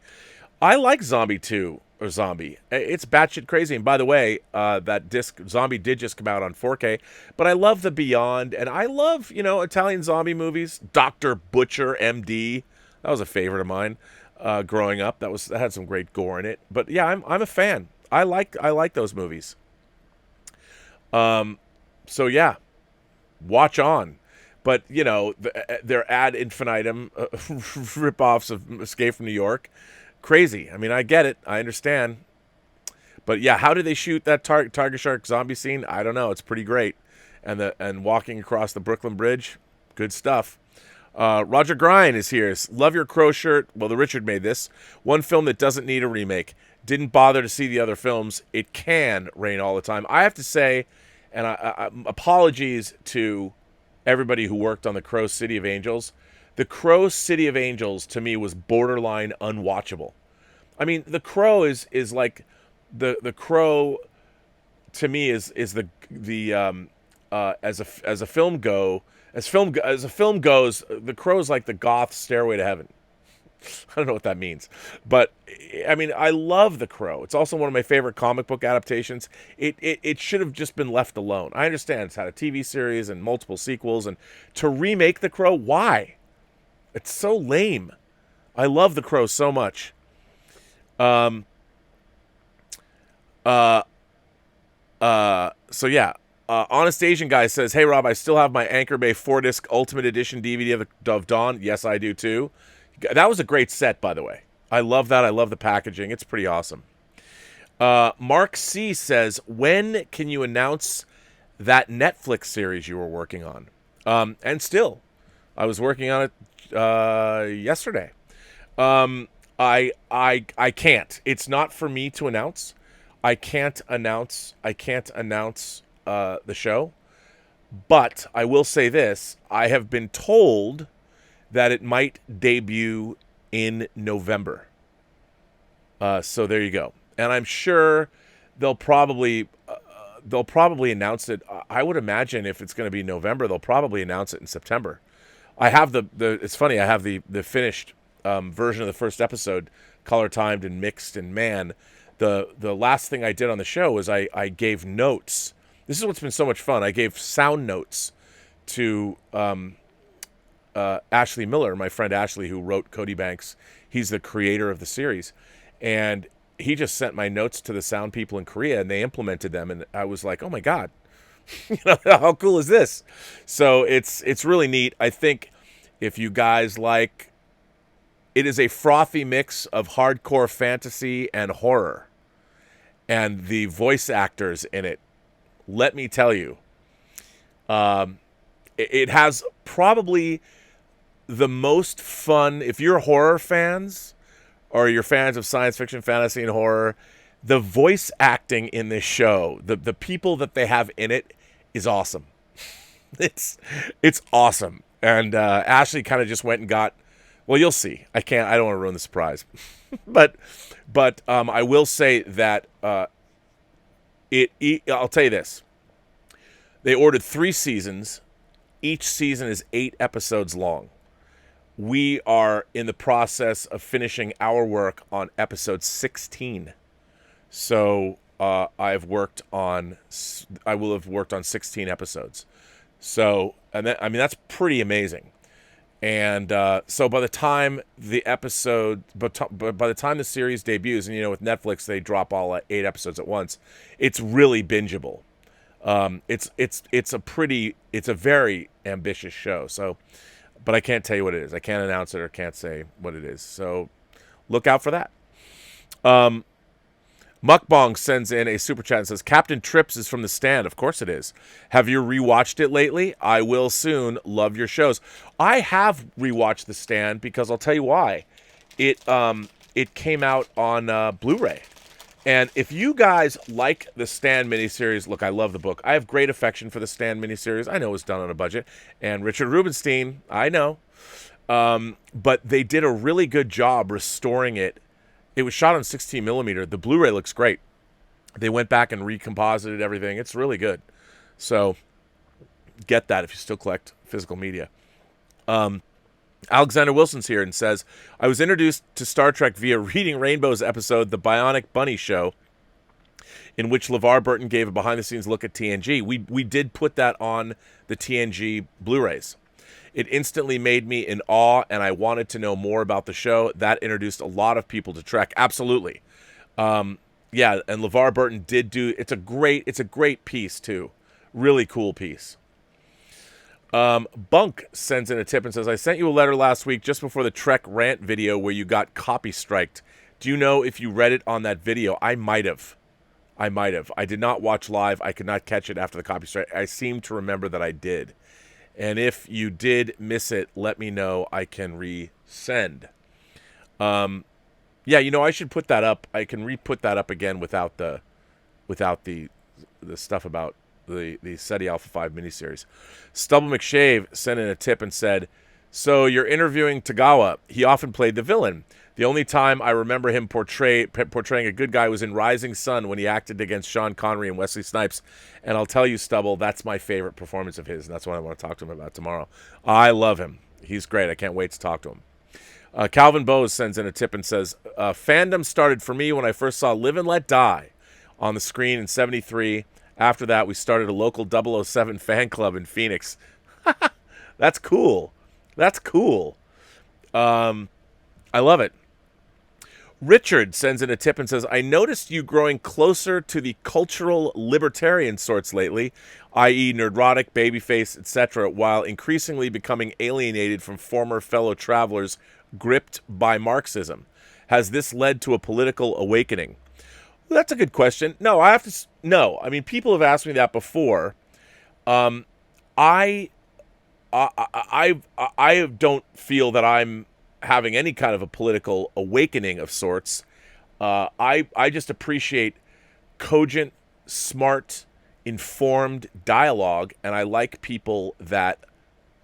I'm a staunch believer in the sovereignty of the individual. I like individual people. Like Ferris Bueller said, I don't believe in isms, I just believe in me. What he said, John Lennon said. A good point there. I got to put my John Lennon action figure up behind me, I think. So, yeah, I mean, I like... Do I agree with Gary from Nerdrotic all the time? No. Do I agree, obviously, Jeremy from Geeks and Gamers are... we are diametrically opposed on the political spectrum. But you know what? When I went on Jeremy's show, Jeremy was very nice to me. He reached out, had me come on a show. We had a really good conversation.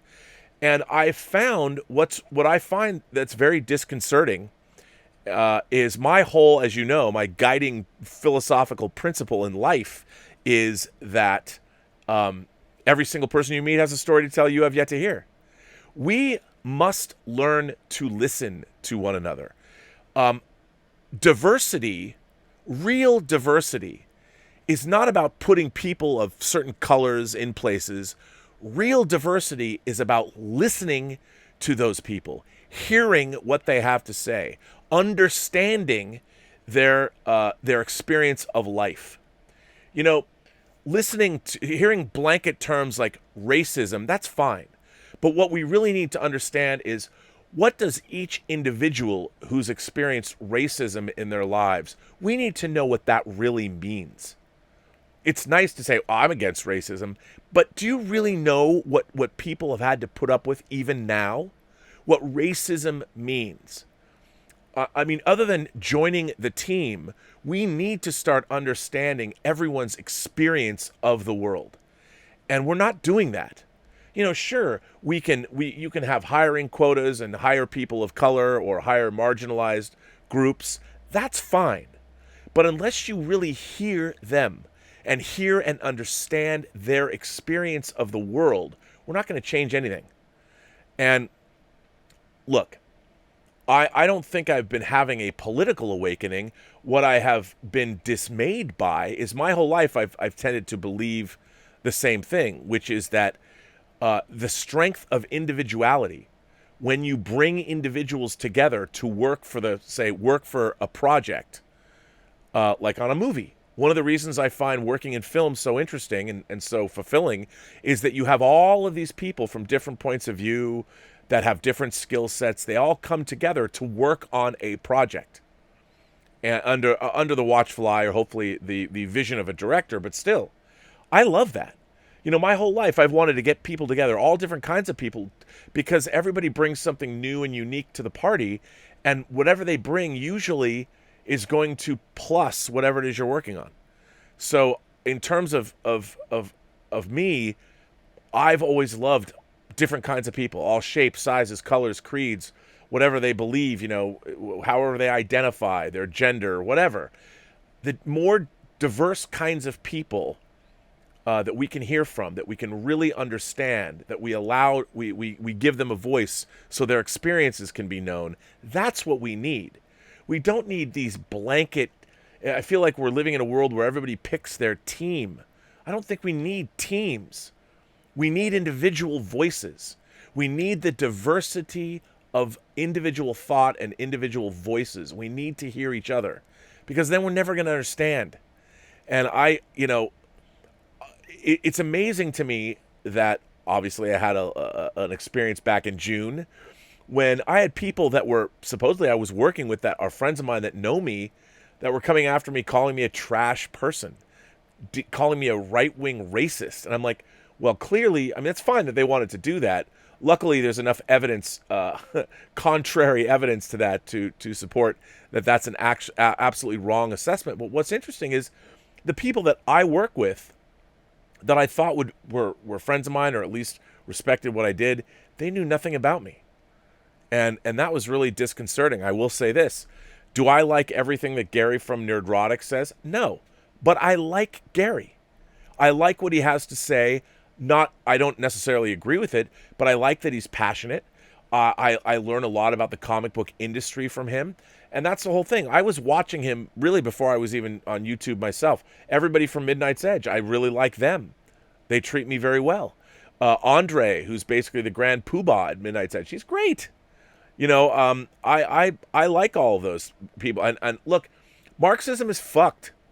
I'm sorry, but Marxism runs contrary to the human spirit. And I understand why. I don't think anybody who, if you're an individual and you want to pursue your individual goals in life, Marxism runs contrary to that. Marxism, the whole collectivist ideology, what that is all about is destroying individual achievement and destroying the sovereignty and the uniqueness of every single person.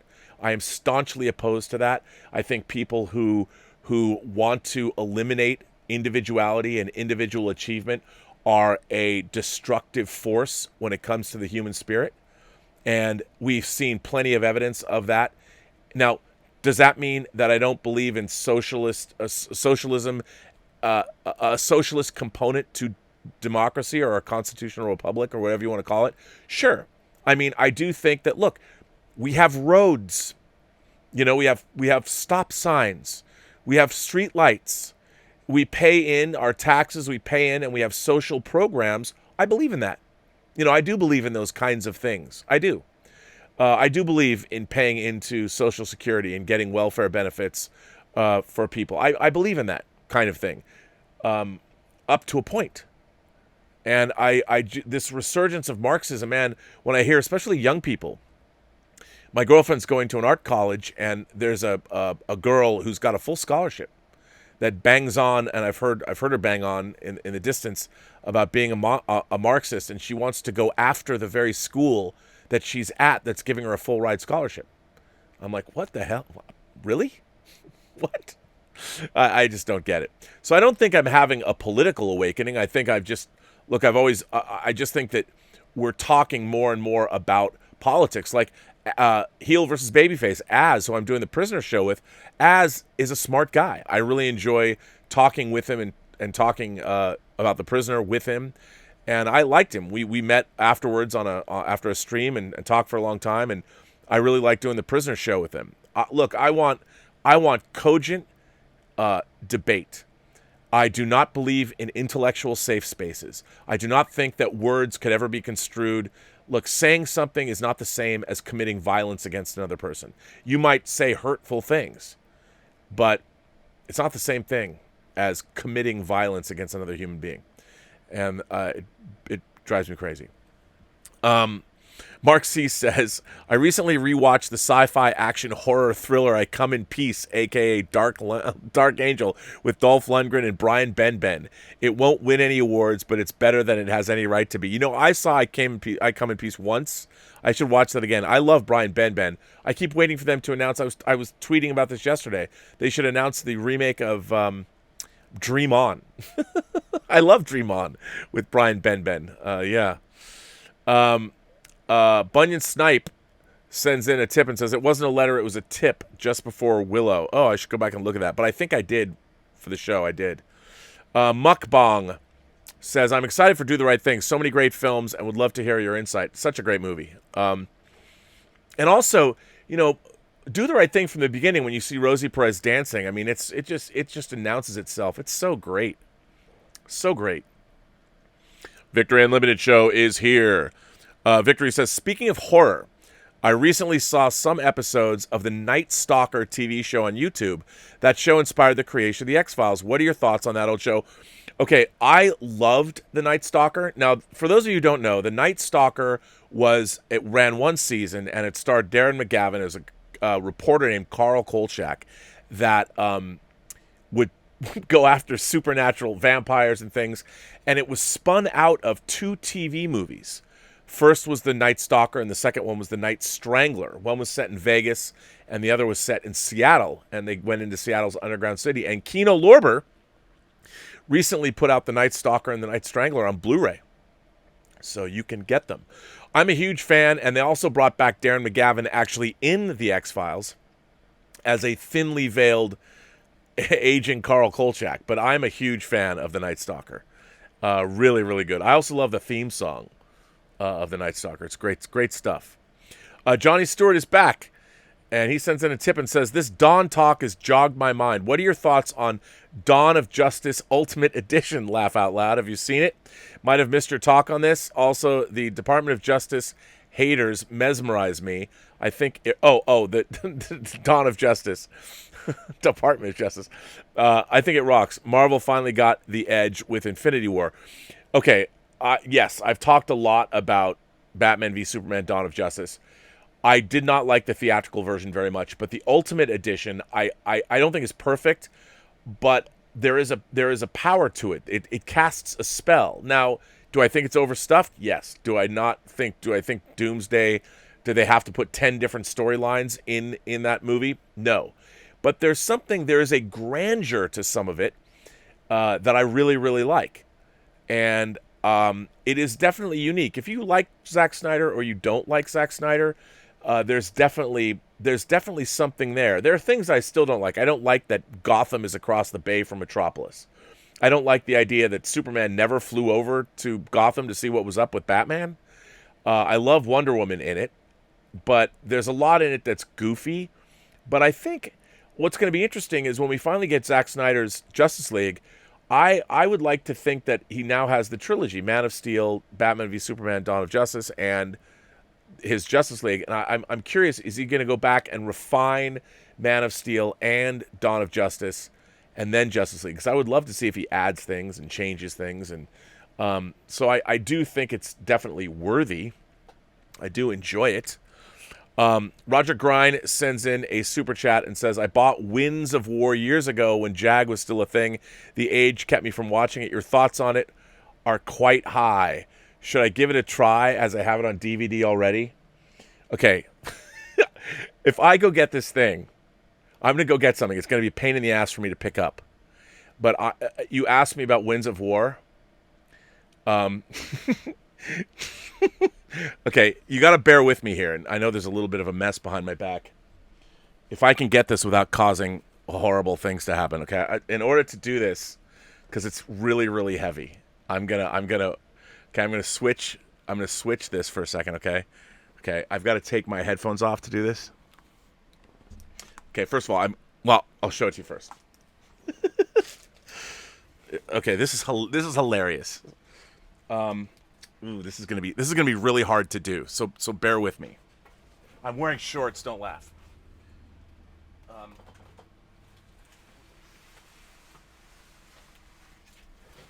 This is gonna be tough.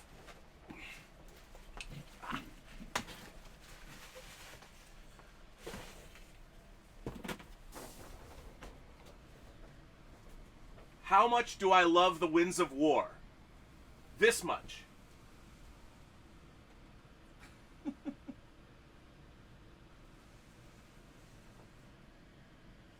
Yeah.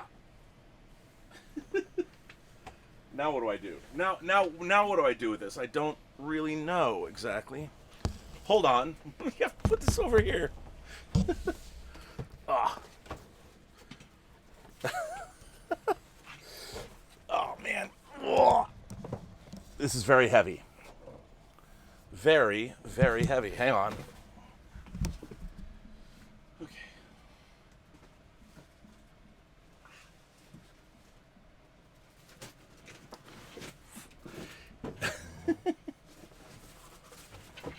I know, how random is that, right?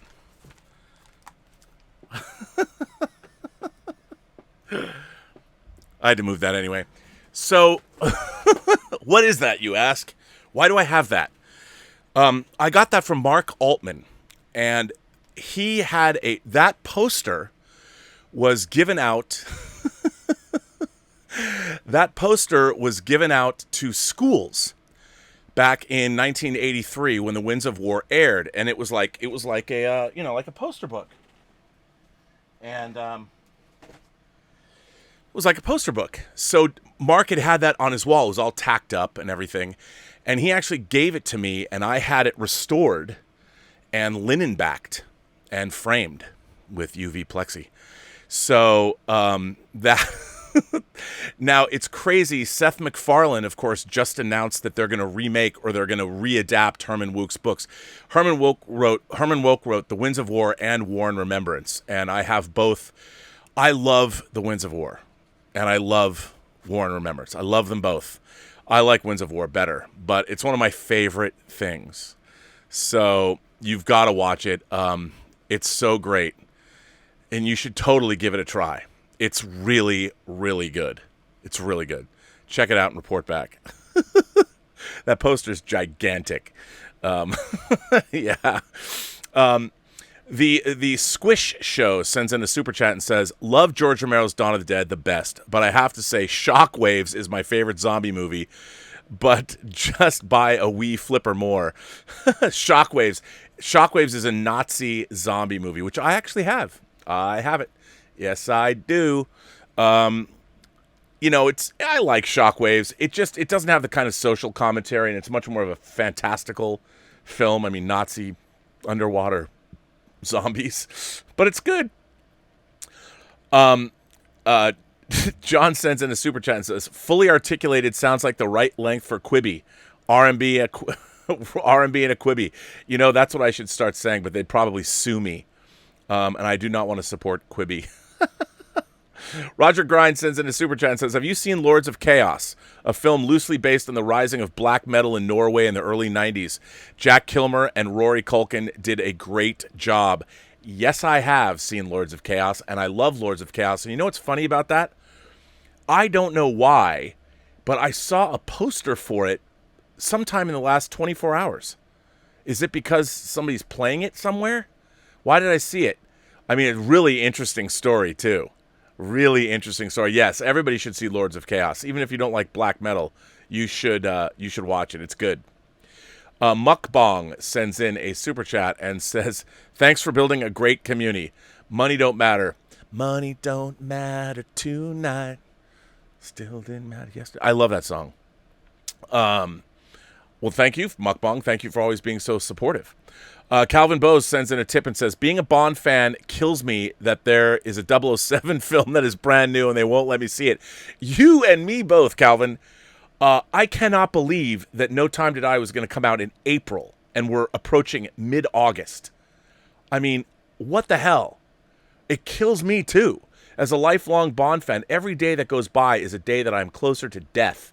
And if I die, like Warren Zevon used to say, he had terminal cancer or something, and he said that, I just hope I live long enough to see the new Bond movie. Well, I hope I do too, because that would suck if I don't get to see it, because there is no time to die before I see No Time to Die. So I'm right there with you. Bunyan Snipe sends in a tip and says, I missed the show. I sent it while watching the replay. I will go back and look for that. I will make sure. Calvin Bose sends in a tip and says, do you remember Dark Shadows? I remember rushing home from school to watch it, and I have all 1,229 episodes on DVD. Did you get that full-on box set? I didn't get that. Dark Shadows was something that eluded me, to be honest. I've watched some of it, and but it kind of eluded me. So I didn't. The Squish Show says, I love the Winds of War. Do you have the War and Remembrance poster to go with that one? I do not. I do have both. I have both DVD sets, but then I also have, I think it's actually Danish. I think I have a Danish Blu-ray version, but it's just ripped from the NTSC. It's not remastered. I would love it if, like with Shogun, they go back and they remaster both Winds of War and War and Remembrance. I mean, the only problem with War and Remembrance is they had to go back and they had to change some of the cast. Hang on a second, which is kind of a bummer, really. So yeah, sorry, I'm just picking up things that I dropped. I can't believe I picked up that War and Remembrance poster. It's very, very heavy. Very heavy. By the way, we are not doing whining about movies tonight. We're doing it tomorrow. We're doing Say Anything. Elizabeth is working on our finals, and I'm got stuff to do here. So whining about movies is not tonight. It is tomorrow night, and we're doing Say Anything. So there you go. So that's exciting. So yes, Squish Show. I don't know if they made a War and Remembrance poster. I don't know. John says, hail R&B. I have to say that you and Az are a good pairing as co-hosts and have great on-screen chemistry.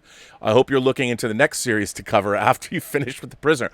Well, I have to say, I mean, Az is a very smart guy, and he knows The Prisoner far better than I know The Prisoner. I love The Prisoner.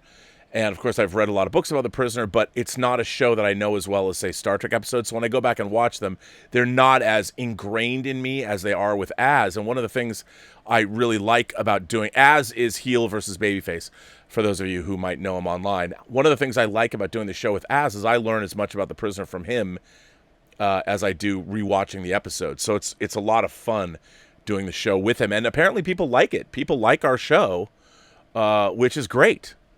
Which I think is great. Sean says, speaking of Winds of War, why did Jan Michael Vincent have 3 given names? I do not know. Is that a trivia question? I don't know. I have no idea. I don't know. Is there a reason? I mean, there could be. Now, I have not read anybody's letters, and I am stocked. I am behind with letters here, man. I got letters. And let's see what I got here. Let's see what I've got. Oh, boy, do I have a lot of letters. This one comes from Satanico Magnifico. Whilst everyone on YouTube is in a hurry to declare Star Trek Lower Decks to be DOA because of a low Rotten Tomato score and a lack of international distribution, I decided instead to run a little experiment. A bit of do-it-yourself marketing research.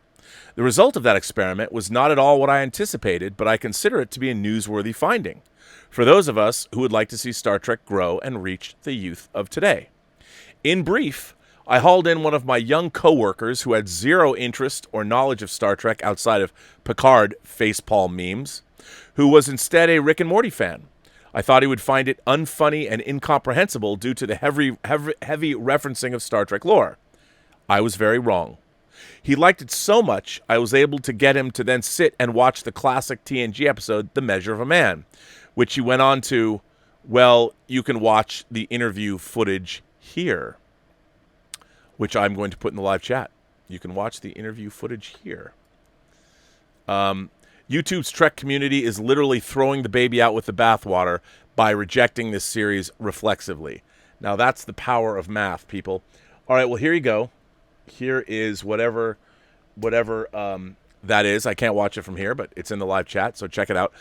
You know, here's my thought about it. Lower Decks is not for me. However, like you said, Satanico Magnifico, I think that's the most important thing. If Lower Decks gets people into Star Trek, hey, great. You know, it's not my thing, but again, that's why I think it's... Here's my thing. If you're making Star Trek, and even if I don't like it, if it's successful, if it adds to the franchise's overall health, then I'm fine with it. Really, even if I hate it. I do not think Picard or Discovery have been healthy for the franchise at all. Star Trek Lower Decks is a little different animal. The gentleman who created the series and who's behind it loves Star Trek, clearly. And I hope perhaps he will succeed and maybe wind up giving me the kind of Star Trek that I like. This next one comes from Joe Fawley. Hello, Rob, and my friends of the Post-Geek Singularity. Today is a new day, and I hope you're all doing what you can to make it great. I was lucky enough to catch episode 485 live before it was snagged offline, which is a shame because that episode was an important one. It was the debut of the first Robservations short film, The Secret Exchange, which is now available as a standalone on the channel. The short was a lot of fun. I'm glad that PD Productions focused on the visual storytelling aspect as well as the dialogue. The performances were solid and quirky. The sound editing was really well done as well. It's hard to deny what made me exceptionally happy was that they decided to make a simple but effective comedy. Comedy, in my opinion, has been a dark spot, and seeing more people add to the art always brings a smile to my face. I'm excited to see what they do next. Will they stick with comedy or switch genres? I'm also excited to see what other members of the Post-Geek Singularity create. I feel this group has the most creative fans on YouTube. Whether it's Swack Props crafting movie-quality books, Willow Yang with her insightful and thought-provoking letters, the Richard with his wild watch parties, the countless members sending in videos of their collections and reviews, the beautiful artwork, and now the beginning of Burnettwork brand short films. Thank you all for sharing your creativity, and thank you, Robert, for giving us a platform to share our voice and the ability to reach an audience we wouldn't be able to otherwise. I came to this channel for your insight that I love, but became addicted because of this community of free thinkers. Until next time, your friend from Chicago signing off, Joe Fawley. Well, Joe, it's this kind of letter that makes it all worthwhile. I mean, I love hearing from people like this. You know, I believe what I say. I mean, I really do believe that we are all unique individuals, and that the best way to build a just society is we have to be able to hear everyone's voice. And what I find so strange now is people want to stifle the voices of others. Whether you agree with someone or not, I think I would hope when I go on a channel, this is what I find very interesting. When I go on a channel, if I go on Jeremy's show on Geeks and Gamers, or if I appear on Midnight's Edge, or I go and speak to Gary Beekler or whatever, somebody suddenly starts painting me with a brush, saying, oh, by going on those shows, you must be approving of everything they say. No, I'm not there to approve or disapprove of what anybody says. What I am there to do is exchange ideas. So if I go on Nerdrotic's show, if I go on Gary's show, I will say, yes, I like Gary. As a matter of fact, one of the things that makes me very sad is, of course, he's moved. He's moving out of his house. And he put pictures up the other day of all of his action figures at various angles, which you can't really see from the way he shoots. So I was like, oh my God, he's got this. He has the Tonner Captain Jack doll that I used to have that I really should. Oh, man. That's a long story why I don't have mine, but I'm like, I have to get my Tonner Captain Jack doll back. But yeah, I think that that the one thing I will say about everybody at Midnight's Edge and everybody over at Nerdrotic and everybody on Geeks and Gamers is first and foremost, we're all fans. We all love this stuff. So there's a basis, there's a where we can all talk. You know, do Jeremy and I have to agree on Donald Trump? No, but we're fans. And the fact that he's shown me great respect, I show him great respect, and we can have a good conversation. I mean, the fact is, when did it become so like you can't, if this person's on the other side of the aisle from you, you can't talk to them? It's so bizarre. And I'll tell you something. I hate to say it, but it's more often that the people that I know or that I've known for a while that are tribal. And I don't understand it. It's so weird because as I grew up, I was friends with so many different kinds of people. And one thing that I always want this channel to be, as long as I'm here, is to be diverse. That's why I read letters. You know, I don't usually filter them. I mean, look, I'm not going to read something that's blatantly offensive to the community. I won't go that far, but I do try and read everybody's letters. And that's having people make films. I thought what Patrick and Dieter did was a lot of fun. I mean, they could have, you know, spent their afternoon doing something else, but they made a cool little short film. And I've been loving what B.L. Alley did. I mean, B.L. Alley, if you watch Whining About Movies, he did something in that video that Elizabeth and I were like, how did he do that? Where he's got two of himself, and one of them has a glass of milk and hands it to the other one, and it's like seamless. I mean, I know it can be done in effects, but for a little movie that you would send to somebody to put up on their channel, I was like, that's pretty good. So as long as we can have that, I mean, yes, I'm glad I put the Secret Exchange up. Dieter has told me that they're going to do 2 more. They're going to make a trilogy, which I think is great. So yeah, I mean, as long as people, I'm glad you feel that way. As long as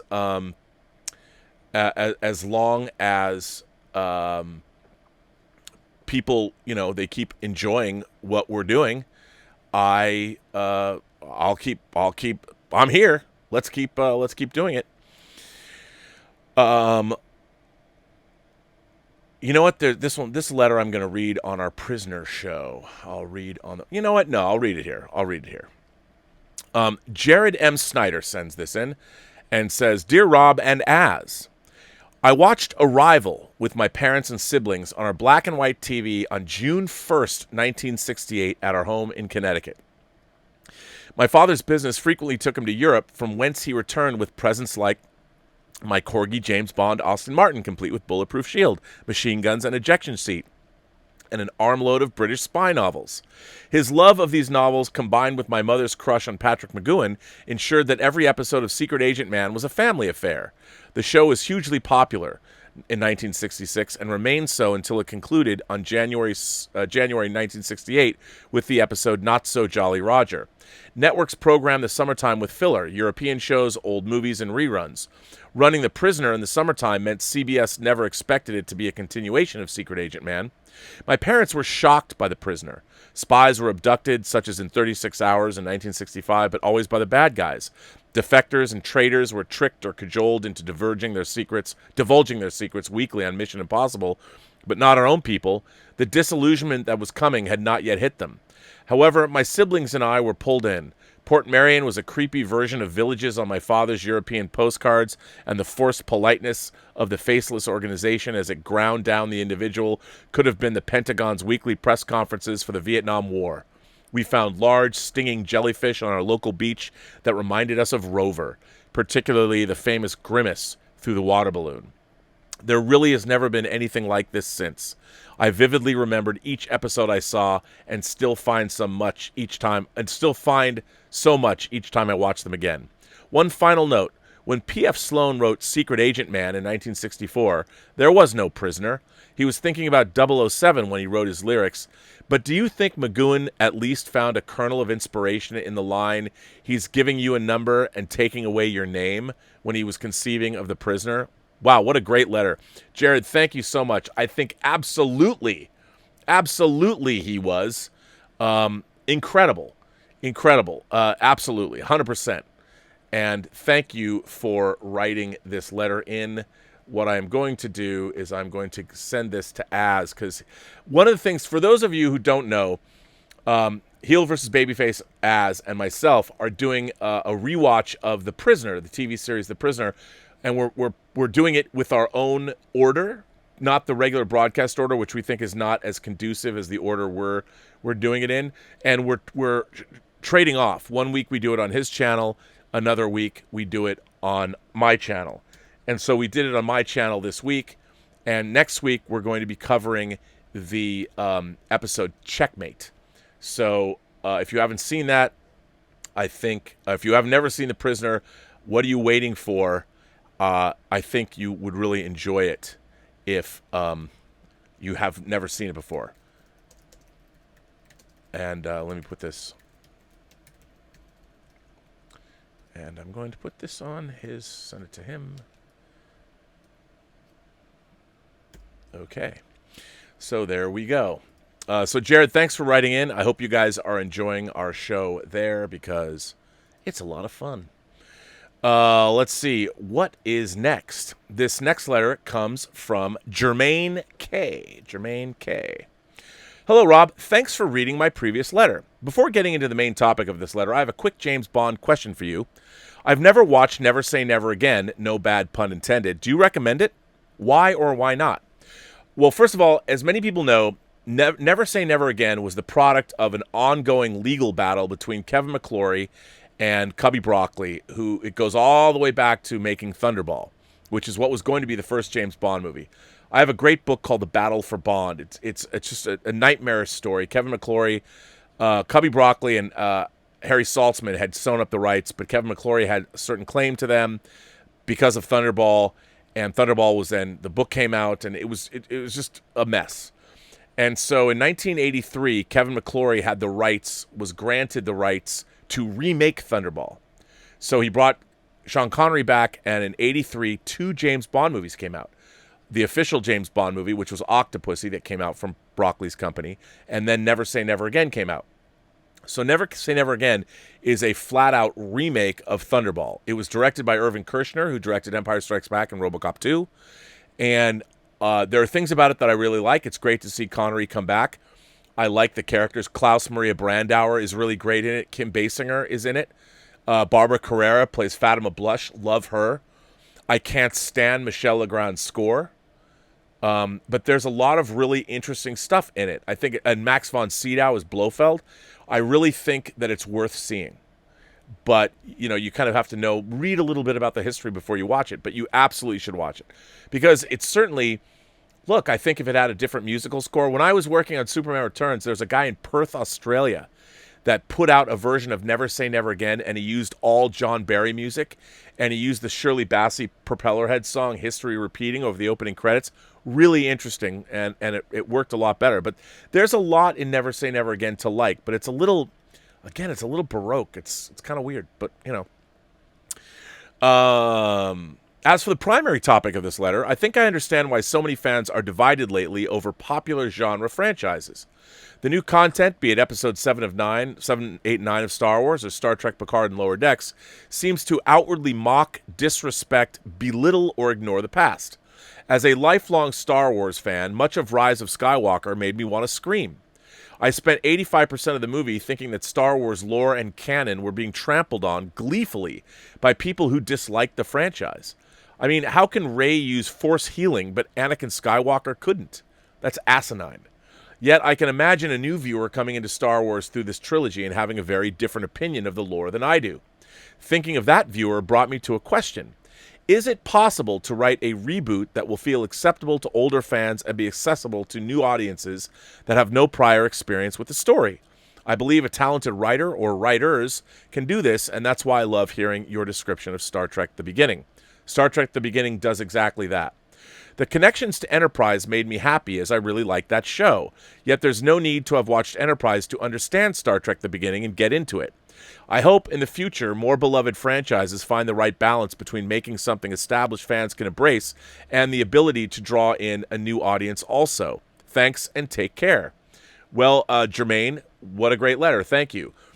I think you're absolutely right. Here's I've said this so much, but I think the perfect example of taking a long-running franchise and showing what a fan of that franchise can do while still creating, both paying homage and paying respect to what had come before and creating a new story to move forward with, is Ryan Coogler's Creed. Creed, the story of Adonis Creed, played by Michael B. Jordan. And Killmonger, for those of you who don't know, I first saw him on Friday Night Lights. I love him. He's going to be directing his own movies. I think he's a tremendous talent. And as I said, if I was reincarnated, I would like to come back either looking like him or looking like Mike Coulter, who played Luke Cage. But that's neither here nor there. But I think that is a perfect example of how you go back. It's a new story. If you've never seen a Rocky movie, you get it. And it also gives you Sylvester Stallone coming back and playing Rocky. And I think the Star Trek The Beginning script, you're absolutely right. Now, why did that happen? Do you know why that happened? Here's why the Star Trek The Beginning script worked. Because you hired somebody, obviously Eric Jedrinson, who wrote... So for the people that don't know, that might not have seen the Star Trek The Beginning episode that I did, there's, by the way, you should go back, and there's an Inglorious Treksperts podcast where we interview Eric Jedrinson himself, and then I did my show where I review the script. Eric Jedrinson was a supervising writer-producer on Band of Brothers, the HBO miniseries. Paramount, in 2005, after Enterprise had gone off the air, Paramount, head of production, Donald DeLine, who was there, and Carrie McCluggage, begged Eric Jedrinson to come in and do something with Star Trek. Eric Jedrinson had no interest in science fiction, had never watched Star Trek. He came in, and what he did, here is the philosophical difference, and this is the thing that is the most important thing when you have people working on these venerable franchises. Eric Jedrinson sat down, and finally he was convinced to work on this. He watched Star Trek. Well, anybody who's smart and anybody who understands how these things work, Jedrinson can look at Star Trek and go, okay, this has been around for 50 years. And as he watched the shows, he understood what was the appeal. The canonical universe, the characters, the allegorical stories. He totally got it. Now, he didn't come in and go, you know what I'm going to do? I'm going to change. Star Trek is outdated. It's 50 years old, and we need to make it appeal to modern audiences. No. Do you know what makes things appeal to modern audiences? Great characters and great stories. Now, Jedrinson's like, I'm not going to change things. Part of the Star Trek canon and history is what makes it interesting. So with Star Trek The Beginning, he thought, okay, they've alluded to the Romulan War. We've never seen the Romulan War. And his idea then was to write a trilogy of films about the Romulan War. And the first would be the Odyssey. The second would be the Iliad. And the third story, he didn't know what it was going to be yet. But so the first story was basically Pearl Harbor and the Doolittle raid, but done in a Star Trek context, creating a bunch of new characters and setting up the beginnings of the Romulan War and making what was going on. It dealt with ethnic cleansing, how the Romulans wanted to eradicate Vulcans from the universe. Really interesting, very topical, very allegorical, and he wrote this great script. Now, it was a first draft, but before it could move any further, Donald DeLine was replaced. The regime at Paramount was replaced, and it was dead. It never went any further. I maintain that, as a matter of fact, because of a friend of mine, Star Trek The Beginning has been put in front of the powers that be at Paramount. Maybe Sherry Redstone will read it. I think what happens is now, the people that are controlling Star Trek, that have controlled Star Trek since 2009, have wanted to change the franchise into something else. Let's make it so it appeals to younger people. We'll make it more like Star Wars. You can't do that. Then you're fundamentally changing what Star Trek is and why it has endured. Now, of course, there's going to be people that like Lower Decks and come into the franchise, just like there were people that like Star Trek 09 that led them to the rest of the franchise. But the problem is, Star Trek 09, Star Trek Into Darkness, and Star Trek Beyond did not make that much money. You look at the numbers on paper, maybe. Star Trek 09 and Star Trek Into Darkness, if you include their marketing budgets, were hideously expensive, and they did not earn out. They did not earn 3 times their budget. They didn't. Star Trek Into Darkness was hideously expensive, and Star Trek Beyond basically bombed. So the thing is, you can't make Star Trek for $200 million. You know how you make Star Trek? You make it between $80 and $100 million. That's what you do. And you concentrate on the characters and the story, just like classic Star Trek did. So anyway, but I do think that's the problem. So Jedrinson was the perfect example. He came in and wrote it. His script has incredible canonical fealty to the entire franchise. And he's a smart guy. It's like when Nicholas Meyer came in. Nicholas Meyer understood the tropes. Like, okay, Roddenberry said it's like Horatio Hornblower. Great, I get that. I understand. I grok it. I get it. So he was able to write Star Trek II, which, leans too heavily, I think, on nautical tropes. But it works because the characters in the story are timeless, and he understood how that works. But I think the problem is now is that everybody's trying to, this idea that you subvert expectations, the dumbest shit in the world. Like I was watching a video today about subverting, I forget who it was, a YouTube video about subverting expectations. You don't do that. You want to give an audience that loves Star Wars the Star Wars emotional release they desire. You don't try and subvert expectations, because then your characters and your stories suffer. Subverting expectations becomes your overall mission statement, and you will lose, which is always problematic. But anyway, I want to thank you for writing in, Jermaine. Great letter. Thanks very much. Here's another letter. This letter comes from Omar94. This is a quick one. Willow will like this. Hi, Rob. In fan fiction, there is something called shipping. I will admit to shipping certain characters in movies and TV. One example for me would be the movies. For the movies would be Mary Poppins. In that movie, she and Bert are only friends, but I always shipped the two of them and wanted them to be a couple. I'm not sure if others are like that, but that is how I feel sometimes with entertainment, like I do in watching Mary Poppins. Thanks, and live long and prosper. I always thought they had a thing. I mean, come on.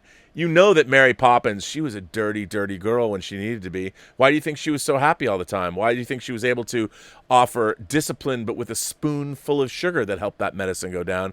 That was because her and they didn't call him a chimney sweep for nothing. You know what I'm saying? I think you do. Victor Rosario Fermain is here, but that's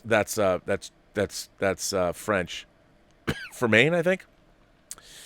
Dear Robert, this is the third letter, shorter but not terribly concise. Sorry, I'm still working on it. This is a long one. The secret origin of Doctor Strange. After the initial spurts of creativity in 1939 and 41, Marvel, then Timely Comics, migrated into copycat territory. They imitated every genre that sold elsewhere. Disney and WB Furry Animals, the Romance Comics, Simon and Kirby, their former superstars originated, EC Comics horror anthologies, and Archie Comics. Even the giant monster, giant insect B-movies popular in the 50s had many marvelous doppelgangers. At the dawn of the 60s, Marvel unexpectedly switched gears and exchanged imitation for inspiration. All of a sudden, they realized that originality could make them a bigger buck, or maybe it was just a desperation move to stay afloat. Stan Lee was a solid comic book writer and editor. Yes, he was often corny, but every now and again he was able to leap tall buildings in a single script. He also developed over the years a different power set, the skills of a world-class salesperson. Memory is a tricky thing, and when you are a salesman, facts and hype sometimes blur. In his last interviews before he forever left behind planet Earth with the Watchers, maybe, 90-something Stan admitted to having forgotten details regarding the co-creation process he shared with Jack Kirby, Steve Ditko, etc. When talking about Doctor Strange, he did remember Chandu the Magician as his fountain of inspiration. Chandu started out as a radio play when radio was king, but there were also two movies starring Bela Lugosi. In the first one, he played the villain Roxor. In the second one, Lugosi played Chandu himself. Kind of creepy, right? Makes you wonder if in some lost episode the hero possessed the villain's body like Doc Ock did with Peter Parker a few years ago. Stephen Strange and Chandu share the same white savior and exotic garb archetype, a Cliff Notes master of some Eastern mysticism that should take half a lifetime to master. Chandu commanded a variety of powers, but the projection of his astral form is the most strange-like. Chandu, like Mandrake, the famous comic strip magician, probably inspired other wizard heroes with strange names like DC Comics' Zatara and Sargon. Zatara first appeared in 1938, Sargon in 41. Isn't it odd that Stan waited until 1963 to come up with his radio-inspired magician? Is it really not odd at all because he did not really conjure up Dr. Stephen Strange? Stephen Ditko did. When it came to the creation of heroes, most of the time Stan Lee took all the credit. This time he credited artist Steve Ditko fully. From his remarks, you can tell that Stan was unimpressed with the character. He said back then, "The first story is nothing great, but perhaps we can make something of him. 'Twas Steve's idea, and I figured we'd give it a chance, although again, we had to rush the first one too much." He still published the story, probably to keep his quirky and opinionated but popular Amazing Spider-Man artist happy, and named the character Strange after Strange Tales, just like he'd done with Mr. Fantastic and the Fantastic Four. What event could have prompted the creation of Doctor Strange? Well, let's rev up our flux-capacitated DeLoreans and turn back the clock. Doc first appeared in a 5-pager in Strange Tales 110, cover dated July 63. To give my theory a historical context, let's remember that the Beatles would visit America for the first time 7 months later. Jack and Jacqueline were still in the White House, and the Dallas motorcade was 4 months in the future. I don't think anybody here was born yet. Oops. Well, almost. I was a year old. A July cover date means that the comic appeared in newsstands and in the spinning racks of drugstores and supermarkets in May, 2 months before the cover date. This was the shelf life of a comic book. Still kind of is. Let's also be generous and give the printer a whole month to process and ship the book.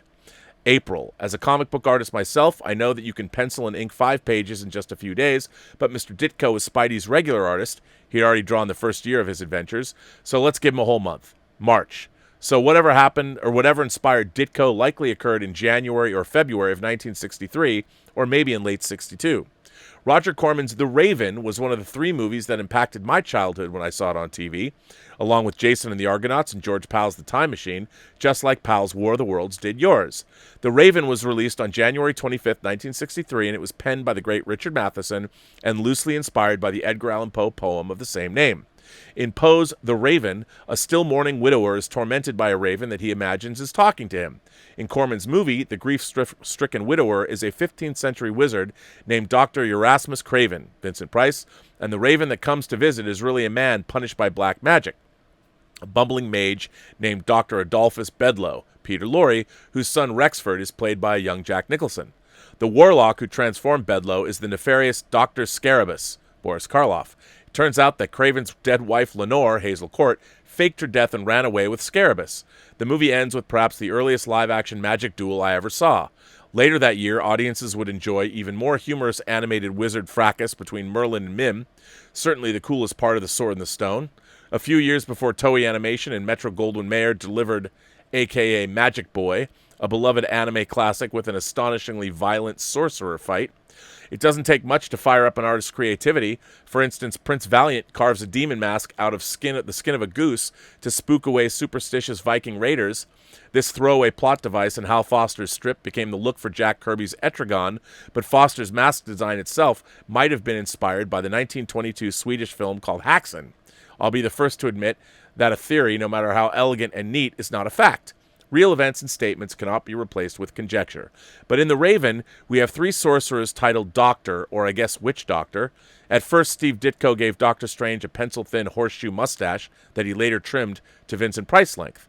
Of course, it can be argued that Mandrake wore one too.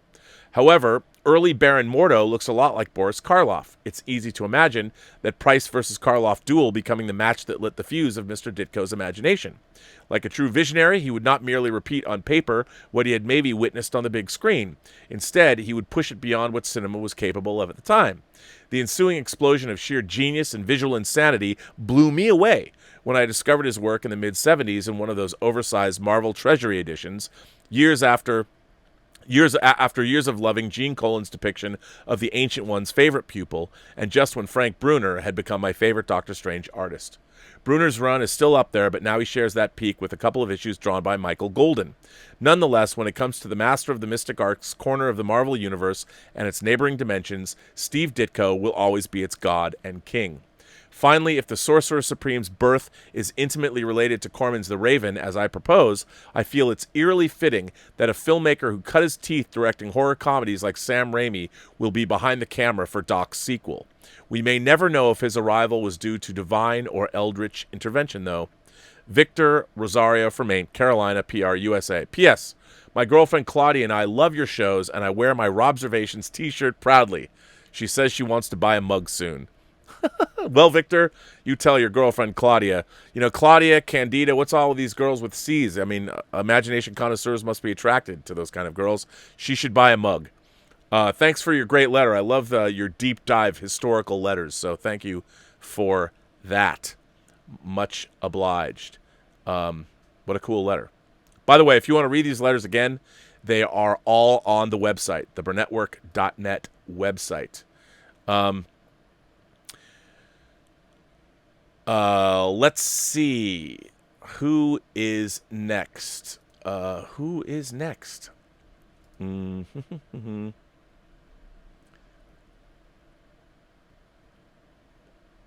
let's see. Here we go. This one from Martin Lawrence. Greetings and salutations, Rob. I'm writing to get your views on censorship. I bought a copy of Predator. It was 18 rated, but on viewing it, it had most of its graphic kill content removed. I had to purchase the 2-disc edition for it to be reinstated. I watched Arnold Schwarzenegger's Eraser at the cinema, but after buying it on DVD, it had most of its scene chopped, and the ending was left nonsensical after the edits. Nightmare on Elm Street 4 had a whole nunchuck scene removed, even though it had no violence attached to it.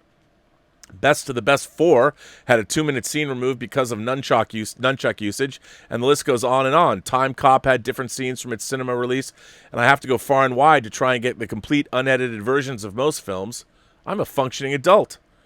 Can I not make up my own mind on what content I have to view? The rating system dictates what sort of movies I'm about to view in any way. I would love to hear your thoughts on this. Martin Lawrence. Martin, where are you? Where are you getting edited films? I don't believe in edited films ever. The whole point of physical media when you get them is that you're watching unedited stuff. I hate censorship of any kind. I hate it. Not a fan. Not a fan. So I don't know where you're getting these things, but it's not good. Not good. This one's a good letter. This next letter is from Ozark Matt. Rob, I'm sure you have read some of the latest news articles about the near future limitations involving film production. Crowd scenes for a few years are out. Extras will not be needed. Interior scenes with many people are also out. This means the pandemic essentially dictates your plot. The virus is now part of filmmaking, so much so that it might require an actual credit. No, we won't be seeing TV shows where the protagonist must navigate a crowded bar, for example. No airport arrival shots, no singing in church, no public transportation scenes, or simulated sports events. Think The Dark Knight Rises. This means that the exterior shot will reign. Outdoor locations will seem optimal as indoor venues are not welcoming film crews inside. Perhaps we can usher a renaissance of outdoor filmmaking, building on past decades. I'm a photographer who loves to travel. I enjoy visiting locations of past productions. Recently, I was in Las Vegas, New Mexico, where the 80s Cold War classic Red Dawn was filmed. Do you have a personal favorite location you visited from a movie we've all seen? I would love to explore the vast Nefud Desert showcased in Lawrence of Arabia. Can you comment on outdoor film? Well, hang on a second. You know what? I mean, I have to say, when I first moved to California, going to Vasquez Rocks, where they shot so many Star Trek episodes and so many other things, was a thrill. I mean, I love that. And the thing about Vasquez Rocks is it doesn't disappoint. You can actually climb up to the top of that rock, which I think you have to do, the pointed rock that you remember. And I love that. I love that we did that. So that was the place that I wanted to go to the Monroeville Mall when Dawn of the Dead was last year in 2019. They had the 40th anniversary at the Monroeville Mall, and I didn't go, and I should have. But I've always wanted to go. And then New York, you walk around New York, there's so many iconic places to see. Like, oh, they filmed this here. Can you comment on outdoor film production in general? What are the challenges that a casual film fan might not realize? Light is a huge factor. Barry Lyndon is a good example of plowing through a constantly changing daylight in an unfriendly, unpredictable outdoor film environment.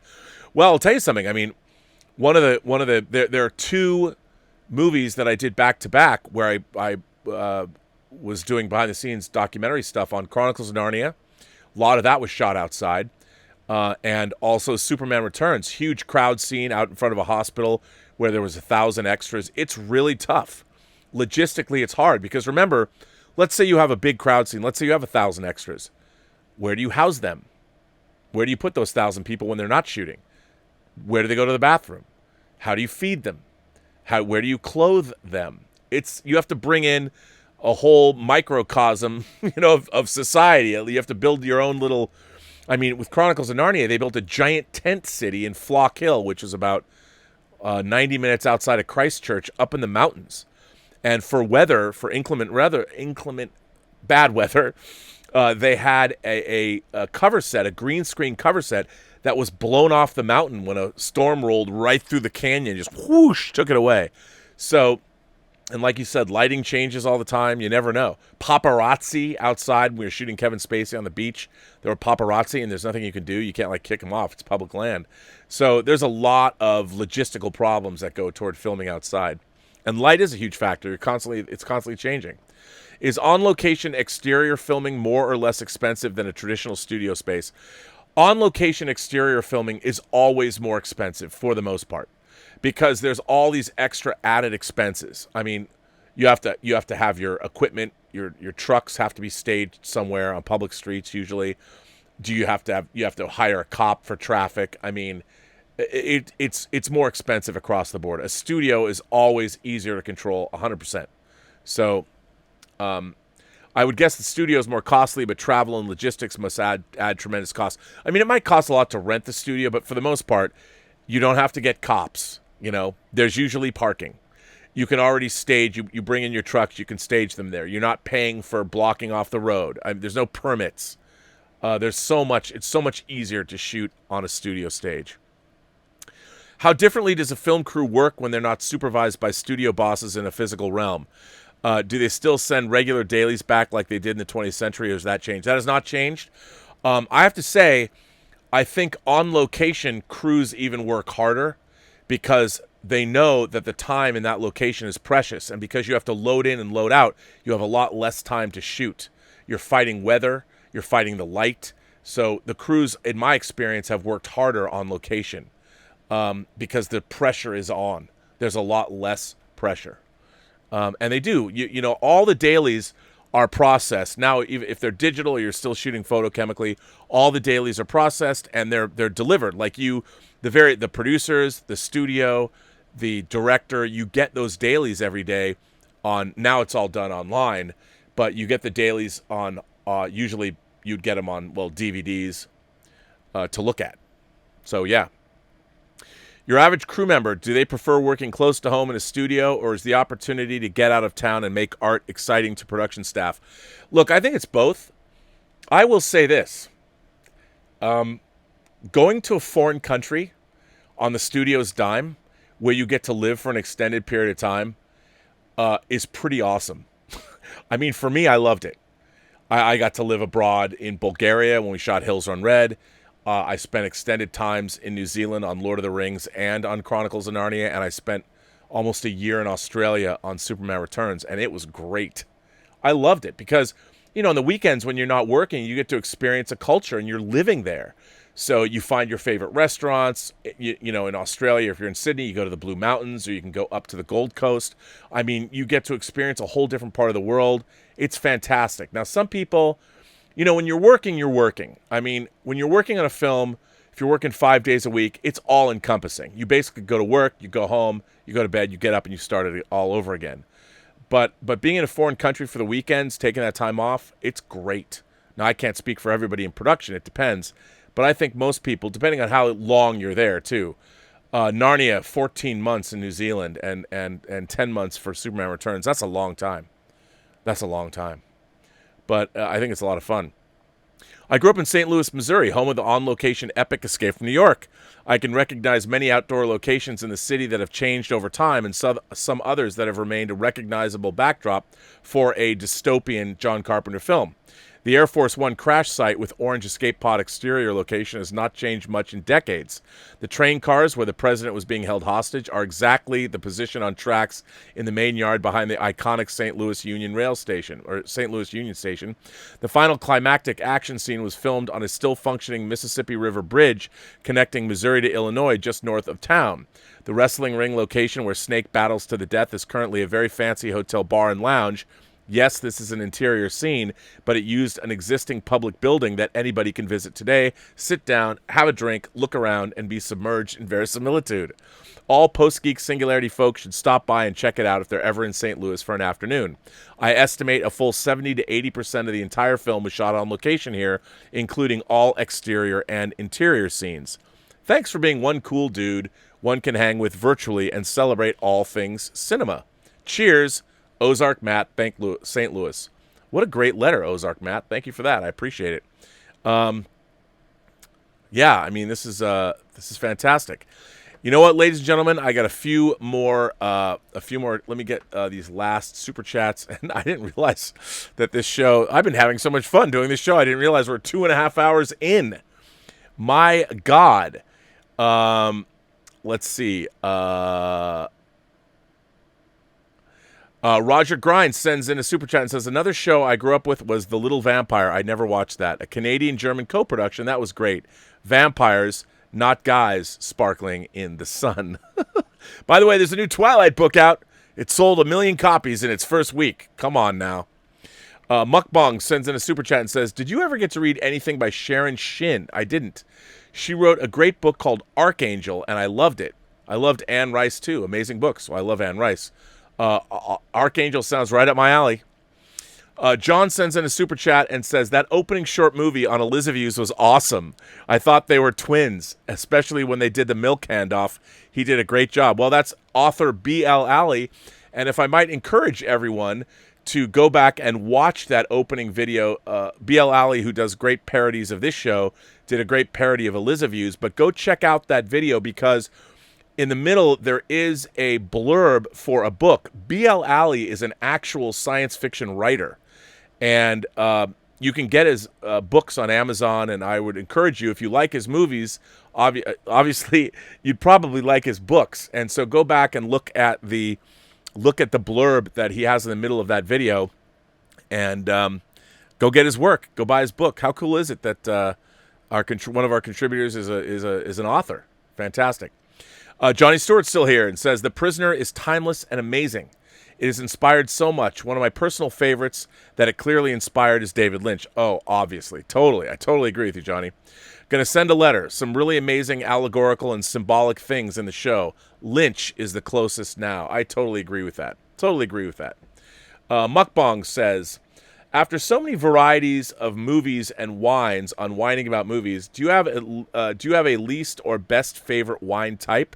You seem to enjoy the reds, but do you specialize? No, I pretty much like I like most wines. I don't like sweet wines, like dessert wines, but I like Cab Sauves. I like, and I also, I was not a big fan of Sauvignon Blanc, which is surprising being in New Zealand and Australia, but I'll tell you, I've come to like it more and more. But look, I really like Chardonnays. I know Elizabeth isn't a fan of Chardonnay, but I like most wines. I mean, who are we kidding? I like most alcoholic beverages, but I like wine a lot. So I don't have one that I specialize in necessarily. But obviously, Elizabeth and I really love our Pinot Noirs, and no, I'm just a fan. I'm a fan of wine in general. But yeah, I do like reds, but I do like white